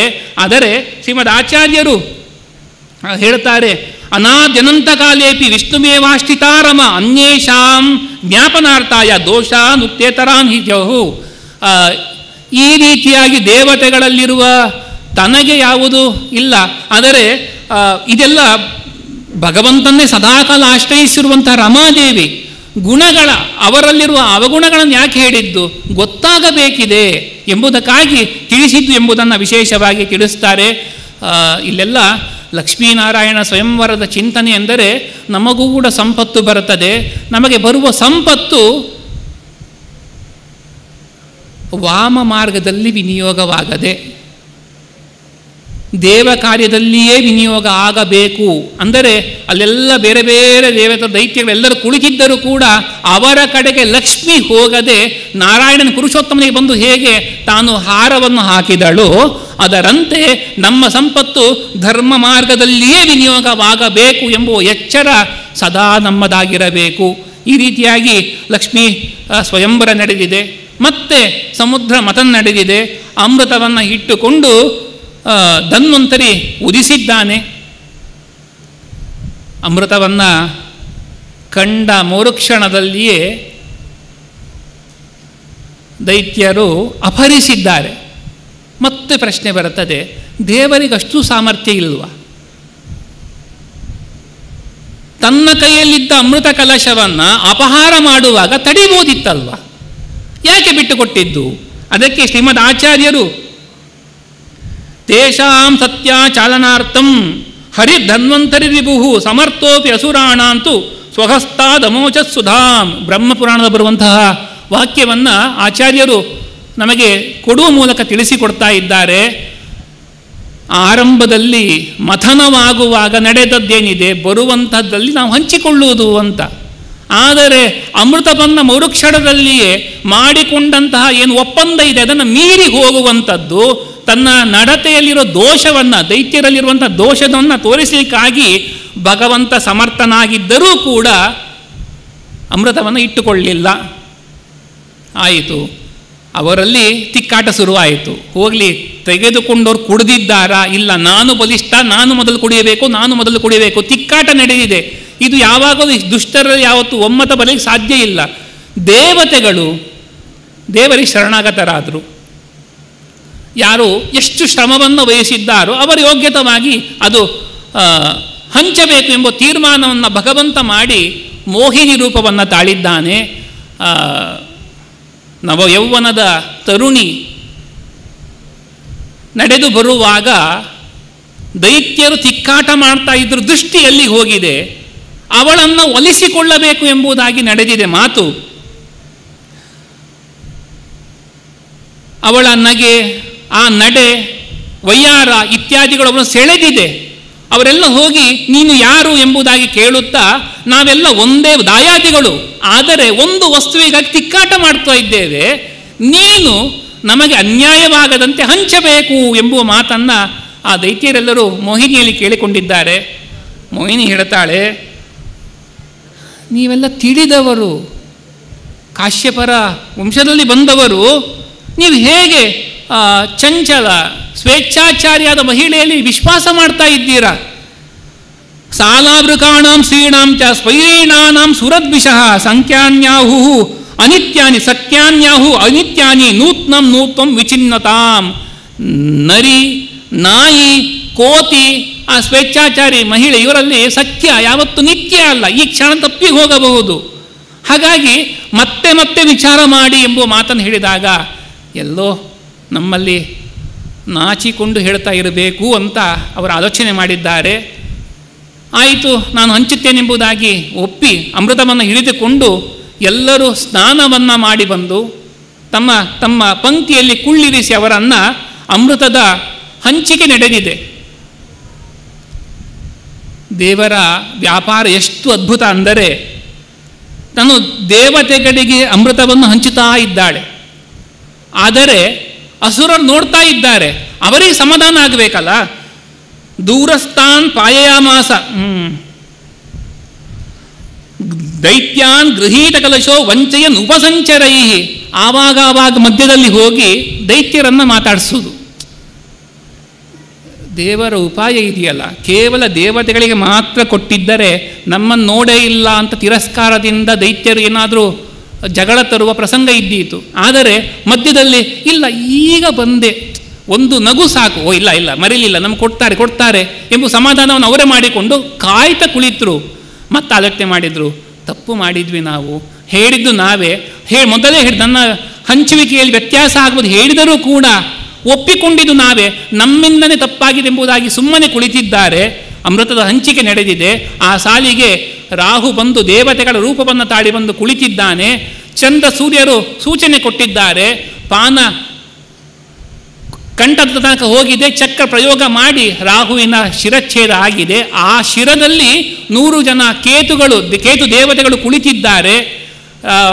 ದೇಹದಲ್ಲಿ ರಾಹುವಿನ ಪ್ರವೇಶವಾದ ಕಾರಣ ಮುಂದೆ ಗ್ರಹಣಗಳು, ಚಂದ್ರ ಸೂರ್ಯ ಗ್ರಹಣಗಳು ವಿಶೇಷವಾಗಿ ಆ ಕಾರಣಕ್ಕೆ ನಡೀತದೆ ಎಂಬುದಾಗಿ ತಿಳಿಸುತ್ತಾ, ಅಮೃತಪಾನ ನಂತರದಲ್ಲಿ ದೇವತೆಗಳ ಮೇಲೆ ದೈತ್ಯರ ಆಕ್ರಮಣ ನಡೆದಿದೆ. ಅಮೃತಪಾನದ ಮೊದಲು ಸೋತಿದ್ದಂತಹ ದೇವತೆಗಳೇ ಅಮೃತಪಾನದಿಂದ ಬಲಿಷ್ಠರಾಗಿ ದಾನವರ ಸಂಹಾರ ಮಾಡುವ ಪ್ರಸಂಗ. ಬ್ರಹ್ಮದೇವರೇ ನಾರದರನ್ನು ಕಳಿಸಿಕೊಡ್ತಾರೆ, ಈ ದಾನವ ವಂಶ ನಾಶವಾಗುವುದು ಬೇಡ, ಅವರನ್ನು ನಿಲ್ಲಿಸು ಎಂಬುದಾಗಿ ಹೇಳಿ ನಾರದನ್ನು ಕಳಿಸಿದ್ದಾರೆ. ನಾರದರು ಬಂದು ಯುದ್ಧವನ್ನು ನಿಲ್ಲಿಸಿದ್ದಾರೆ. ಇಷ್ಟೆಲ್ಲ ಆದ ನಂತರದಲ್ಲಿ ರುದ್ರದೇವರು ದೇವರ ಬಳಿ ಒಂದು ಅಪ್ಲಿಕೇಶನ್ ಹಾಕ್ತಾರಂತೆ. ಸ್ವಾಮಿ, ಅಮೃತ ಮಥನವಾಗುವಾಗ ನೀವು ಮೋಹಿನಿ ರೂಪ ತಾಳಿದ್ಯಂತೆ, ನಾನು ನಿನ್ನ ಬೇರೆ ಬೇರೆ ರೂಪಗಳನ್ನು ನೋಡಿದ್ದೇನೆ, ಆದರೆ ಈ ಸ್ತ್ರೀ ರೂಪ ನೋಡಿಲ್ಲ. ನನಗೆ ನೋಡಬೇಕು ಎಂಬ ಆಸೆ ಇದೆ, ನೀನು ತೋರಿಸಿಕೊಡಬೇಕು ಎಂಬುದಾಗಿ ಹೇಳಿದಾಗ ಭಗವಂತ ಆಯಿತು, ತತ್ಕಾಮಿನಾಂಚ ತತ್ತೇಹಂ ದರ್ಶಯಿಷ್ಯಾಮಿ ದಿದೃಕ್ಷೋ ಸುರಸತ್ತಮ ತತ್ಕಾಮಿನಾಂಚ ಮಂತವ್ಯಂ ಸಂಕಲ್ಪ ಪ್ರಭವೋದಯಂ. ಇದು ಅಂತಿಂತ ರೂಪ ಅಲ್ಲ. ಯಾರಿಗೆ ಇಂದ್ರಿಯ ನಿಗ್ರಹ ಇಲ್ಲ ಅವರನ್ನು ಅದು ಸೆಳೆಯುವುದು ಸಹಜ. ಅಷ್ಟೇ ಅಲ್ಲ, ಯಾರು ವಿರಕ್ತರಿದ್ದಾರೋ ಅವರಿಗೂ ಕೂಡ ಕಾಮನೆಯನ್ನು ಉಂಟು ಮಾಡುವ ರೂಪ ಎಂದು ಹೇಳಿ ಭಗವಂತ ಅಂತರ್ಧಾನನಾಗಿದ್ದಾನೆ. ಹತ್ತಿರದ ಉದ್ಯಾನವನ, ಈಶ್ವರ ತನ್ನ ಮಡದಿ ತನ್ನ ಗಣದ ಜೊತೆಗೆ ಇದ್ದ ಪ್ರಸಂಗ. ಒಂದು ಹುಡುಗಿ ಚೆಂಡಾಟವಾಡ್ತಾ ಇದ್ದಾಳೆ, ಚಂಚಲೆ, ಚೆಂಡು ಆ ಕಡೆ ಈ ಕಡೆ ಹೋದಂತೆ ಅವಳ ಕಣ್ಣು ತಿರುಗುವಂಥದ್ದು. ಗಾಳಿ ಬೀಸಿದೆ, ಮೈಯ ಮೇಲಿನ ವಸ್ತ್ರ ಜಾರಿದೆ, ರುದ್ರದೇವರು ನೋಡ್ತಾ ಇದ್ದಾರೆ. ಅವಳು ಯದ್ಯಪಿ ಪರಸ್ತ್ರೀಯ ದರ್ಶನ ಮಾಡಬಾರದು, ಆದರೂ ಕೂಡ ರುದ್ರದೇವರ ಮನಸ್ಸು ಸೆಳೆದಿದೆ. ಪಕ್ಕದಲ್ಲಿ ಪಾರ್ವತಿ ಇದ್ದಾಳೆ, ಆದರೂ ಆ ಯುವತಿಯ ಬಗ್ಗೆ ಮನಸ್ಸು ಮತ್ತೆ ಮತ್ತೆ ಚೆಂಡು ಸಾಗಿದಂತೆ ಯುವತಿ ಸಾಗಿದ್ದಾಳೆ. ರುದ್ರದೇವರು ಹಿಂಬಾಲಿಸಿಕೊಂಡು ಹೋಗಿದ್ದಾರೆ. ಕೊನೆಗೆ ಅವಳನ್ನು ಅಪ್ಪಿ ಹಿಡಿದಾಗ ತಪ್ಪಿಸಿಕೊಂಡು ಓಡಿ ಹೋಗಿ ಮಾಯವಾಗಿದ್ದಾರೆ. ರುದ್ರದೇವರ ರಥಸ್ಖಲನವಾಗಿದೆ ಅಲ್ಲಿ. ಇದನ್ನು ನೋಡಿ ಆಶ್ಚರ್ಯ ಪಡ್ತಾರೆ ರುದ್ರದೇವರು. ನಾನು ಕಾಮನನ್ನು ಗೆದ್ದವನು, ಆದರೆ ನನ್ನ ಮೋಹಿತ, ನಾ ಮೋಹಿತ ಆದೆ ಎಂಬುದಾಗಿ ಭಗವಂತ ವಿಶೇಷವಾಗಿ ಅಲ್ಲಿ ತಿಳಿಸುವಂಥದ್ದು ಇಲ್ಲ. ನನ್ನ ಮಾಯೆಯನ್ನು ಯಾರಿಗೂ ದಾಟಲಿಕ್ಕೆ ಸಾಧ್ಯ ಇಲ್ಲ, ನೀವು ಎಚ್ಚರವನ್ನು ತಂದುಕೊಂಡಿದ್ದೆಂಬುದಾಗಿ ಹೇಳುತ್ತಾ ರುದ್ರದೇವರಿಗೆ ಹೇಳಿ ಈ ಸಮುದ್ರ ಮಥನದ ಕಥೆಯನ್ನು ಏತನ್ಬಹು ಕೀರ್ತಯತೋ ಅನುಶೃಣ್ವತೋ ನರಿಷ್ಯತೆ ಜಾತು ಸಮಧ್ಯಮ ಕ್ವಚಿತ್. ಯಾವುದೇ ಒಂದು ಕೆಲಸವನ್ನು ಆರಂಭ ಮಾಡಿದ್ದೇವೆ, ಕೆಲಸ ಪೂರ್ಣ ಆಗ್ತಾ ಇಲ್ಲ, ತಡೆಗಳು ಮತ್ತೊಂದು ಬರ್ತದೆ ಎಂಬುವಂತಹ ಆ ಭಯ ಏನಾದರೂ ಇದ್ದರೆ ಈ ಕ್ಷೀರ ಮಥನದ ಕಥೆ, ಸಮುದ್ರ ಮಥನ ನಡೆದಿದೆ, ಇದನ್ನು ಯಾರು ಓದುತ್ತಾರೋ ಕೇಳುತ್ತಾರೋ ಅವರು ಮಾಡುವ ಕರ್ಮದಲ್ಲಿ ವಿಘ್ನಗಳು ಬರುವುದಿಲ್ಲ ಎಂಬುವ ಫಲವನ್ನು ವಿಶೇಷವಾಗಿ ಶುಕಮನಿಗಳು ಹೇಳುತ್ತಾ, ಯಾಕೆ ಅಂದರೆ ಯದುತ್ತಮ ಶ್ಲೋಕ ಗುಣಾನುವರ್ಣನಂ ಸಮಸ್ತ ಸಂಸಾರ ಪರಿಶ್ರಮಾಪಹಂ. ಯಾಕೆ ಅಂದರೆ ಭಗವಂತನ ಗುಣದ ಶ್ರವಣ ಮಾಡಿದರೆ ನಮ್ಮ ಸಂಸಾರದ ತಾಪ ಎಲ್ಲವೂ ದೂರವಾಗುವಂಥದ್ದು. ಇನ್ನು ಕಾರ್ಯವಿಘ್ನಗಳು ಎಲ್ಲವೂ ಕೂಡ ಪರಿಹಾರ ಆಗ್ತದೆ ಎಂಬುವಲ್ಲಿಗೆ ನಮಗೆ ಕೊಟ್ಟಂತಹ ಅಷ್ಟಮ ಸ್ಕಂದದ ಆರಂಭದ ಭಾಗದ ವಿಚಾರ ಮುಗೀತಾ ಇದೆ. ದೊಡ್ಡ ಭಾಗ್ಯ ನಮ್ಮದಿದು. ಪೂಜ್ಯ ಗುರುಗಳು ಇಂತಹ ಒಂದು ಸಂಕಲ್ಪವನ್ನು ಭಾಗವತದ ಒಂದು ದಿನ ಪೂರ್ತಿ ಭಾಗವತದ ಚಿಂತನೆಯನ್ನು ಮಾಡುವ ಸಂಕಲ್ಪ ಮಾಡಿ ನಮಗೂ ಕೂಡ ಆಗುವಂತಹ ಭಾಗ್ಯವನ್ನು ಕೊಟ್ಟಿದ್ದಾರೆ. ಕ್ಷೇತ್ರ ದೊಡ್ಡದಿದೆ, ರಾಮದೇವರ, ಪ್ರಾಣದೇವರ, ಇನ್ನು ಮಹಾಮಹಾ ತಪಸ್ವಿ ಗುರುಗಳ ದೊಡ್ಡ ಸನ್ನಿಧಾನ. ಇಂತಹ ಸನ್ನಿಧಾನದಲ್ಲಿ ಯಥಾಶಕ್ತಿಯಾಗಿ ಇಲ್ಲ, ಅಷ್ಟಮ ಸ್ಕಂದದ ವಿಚಾರದಲ್ಲಿ ಆ ಒಂದೊಂದು ಸ್ತೋತ್ರ, ಗಜೇಂದ್ರ ಮಾಡಿದ ಸ್ತೋತ್ರ ಇರಬಹುದು, ಬ್ರಹ್ಮದೇವರು ಮಾಡಿದ ಸ್ತೋತ್ರ ಇರಬಹುದು, ಅಥವಾ ಪ್ರಜೆಗಳು ಮಾಡುವ ಸ್ತೋತ್ರ ರುದ್ರದೇವರ ಸ್ತೋತ್ರ ಇರಬಹುದು, ಎಲ್ಲ ಒಂದೊಂದು ನಾವು ಆಲೋಚನೆ ಮಾಡಿದಷ್ಟು ಮತ್ತಷ್ಟು ಮತ್ತಷ್ಟು ಮತ್ತಷ್ಟು ಆಳಕ್ಕೆ ನಮ್ಮನ್ನು ಎಳೆದುಕೊಂಡು ಹೋಗ್ತದೆ. ಆದರೆ ಅಲ್ಪ ಸಮಯದ ಮಿತಿ ಒಳಗೆ ಒಂದಷ್ಟು ವಿಚಾರವನ್ನು ಹೇಳುವ ಪ್ರಯತ್ನ ಮಾಡಿದ್ದೇವೆ. ಈ ವಾಕ್ಪುಷ್ಪವನ್ನು ನಮ್ಮ ಗುರುಗಳ ಅಂತರ್ಯಾಮಿ ಭಗವಂತನ ಸಮರ್ಪಣೆ ಮಾಡಿ ಶ್ರೀಕೃಷ್ಣ ಅರ್ಪಣಮಸ್ತು. ಯಾಜ್ಞೀಯ ಮಂತ್ರೋಪನಿಷತ್ ಈಶಾವಾಸ್ಯ ಉಪನಿಷತ್ತಿನ ಅನುಸಂಧಾನದ ಪ್ರಾರಂಭದೊಂದಿಗೆ ಗಜೇಂದ್ರ ಮೋಕ್ಷದ ವರ್ಣನೆಯಲ್ಲಿ ದೇವಲ ಋಷಿಗಳಿಗೆ ಮಾಡಿದಂಥ ಅಪಚಾರದ ಪರಿಣಾಮವಾಗಿ ಉತ್ತಮ ಗಂಧರ್ವರಿಬ್ಬರು ಪ್ರಾಣಿಗಳಾಗಿ ಬದುಕುವಂತಹ ಪ್ರಸಂಗ ಬಂತು. ಇಂದ್ರದ್ಯುಮ್ನರ ಮತ್ತೊಂದು ಶಾಪದ ಪರಿಸ್ಥಿತಿ, ಅದರ ಜೊತೆಗೆ ಭಗವಂತನ ಭಕ್ತರ ಪಾದವನ್ನು ಹಿಡಿದರೆ ನಾವು ಕೂಡ ಮೋಕ್ಷವನ್ನು ಪಡೆಯುವುದಕ್ಕೆ ಅವಕಾಶ ಇದೆ ಎಂಬ ಅನುಸಂಧಾನದೊಂದಿಗೆ ಅತ್ಯಂತ ಸುಂದರವಾದ ಸ್ಪಷ್ಟ ನಿರೂಪಣೆ. ವಿಶೇಷವಾಗಿ ಲಕ್ಷ್ಮೀನಾರಾಯಣರ ವಿವಾಹ ಮಹೋತ್ಸವ, ಅಮೃತ ಪ್ರಾಪ್ತಿ, ರುದ್ರದೇವರಿಗೆ ಮಾಡಿದ ಭಗವಂತನ ಅನುಗ್ರಹ ಎಲ್ಲವನ್ನೂ ಕೂಡ ಸಮಯದ ಮಿತಿ ಇದ್ದರೂ ಕೂಡ ನಿರೂಪಣೆ ಮಾತ್ರ ತುಂಬ ಸುಂದರವಾಗಿ ಮಾಡ್ತಾ ಭಗವಂತನಿಗೆ ಗುರುಗಳಿಗೆ ತಮ್ಮ ವಾಂಗ್ಮಯ ಪುಷ್ಪವನ್ನು ಸಮರ್ಪಣೆ ಮಾಡಿ ನಮಗೆ ಅನುಗ್ರಹಿಸಿದ ಪರಮಪೂಜ್ಯರಾದ ಶ್ರೀ ಶ್ರೀ ರಘುವರೇಂದ್ರ ತೀರ್ಥ ಶ್ರೀಪಾದರ ಚರಣಕಮಲಗಳಲ್ಲಿ ಶ್ರೀಮಠದ ಪರವಾಗಿ ತಮ್ಮೆಲ್ಲರ ಪರವಾಗಿ ವೈಯಕ್ತಿಕವಾಗಿ ಅನಂತ ಪ್ರಣಾಮಗಳನ್ನು ಭಕ್ತಿಪೂರ್ವಕವಾಗಿ ಸಮರ್ಪಣೆ ಮಾಡ್ತಾ ಪರಮಪೂಜ್ಯ ಶ್ರೀಪಾದರಿಗೆ ಶ್ರೀಮಠದ ಪರವಾಗಿ ಭಕ್ತಿ ಕಾಣಿಕೆಯನ್ನು ಸಮರ್ಪಣೆ ಮಾಡಲಾಗ್ತಾ ಇದೆ. ಈ ಅನುಸಂಧಾನವನ್ನು ಗುರುಗಳ ಅಂತರ್ಗತನಾದ ಮಧ್ವಾಂತರ್ಗತ ಭಗವಂತನಿಗೆ ಸಮರ್ಪಣೆ ಮಾಡೋಣ. ಶ್ರೀಕೃಷ್ಣಾರ್ಪಣ ವಸ್ತು.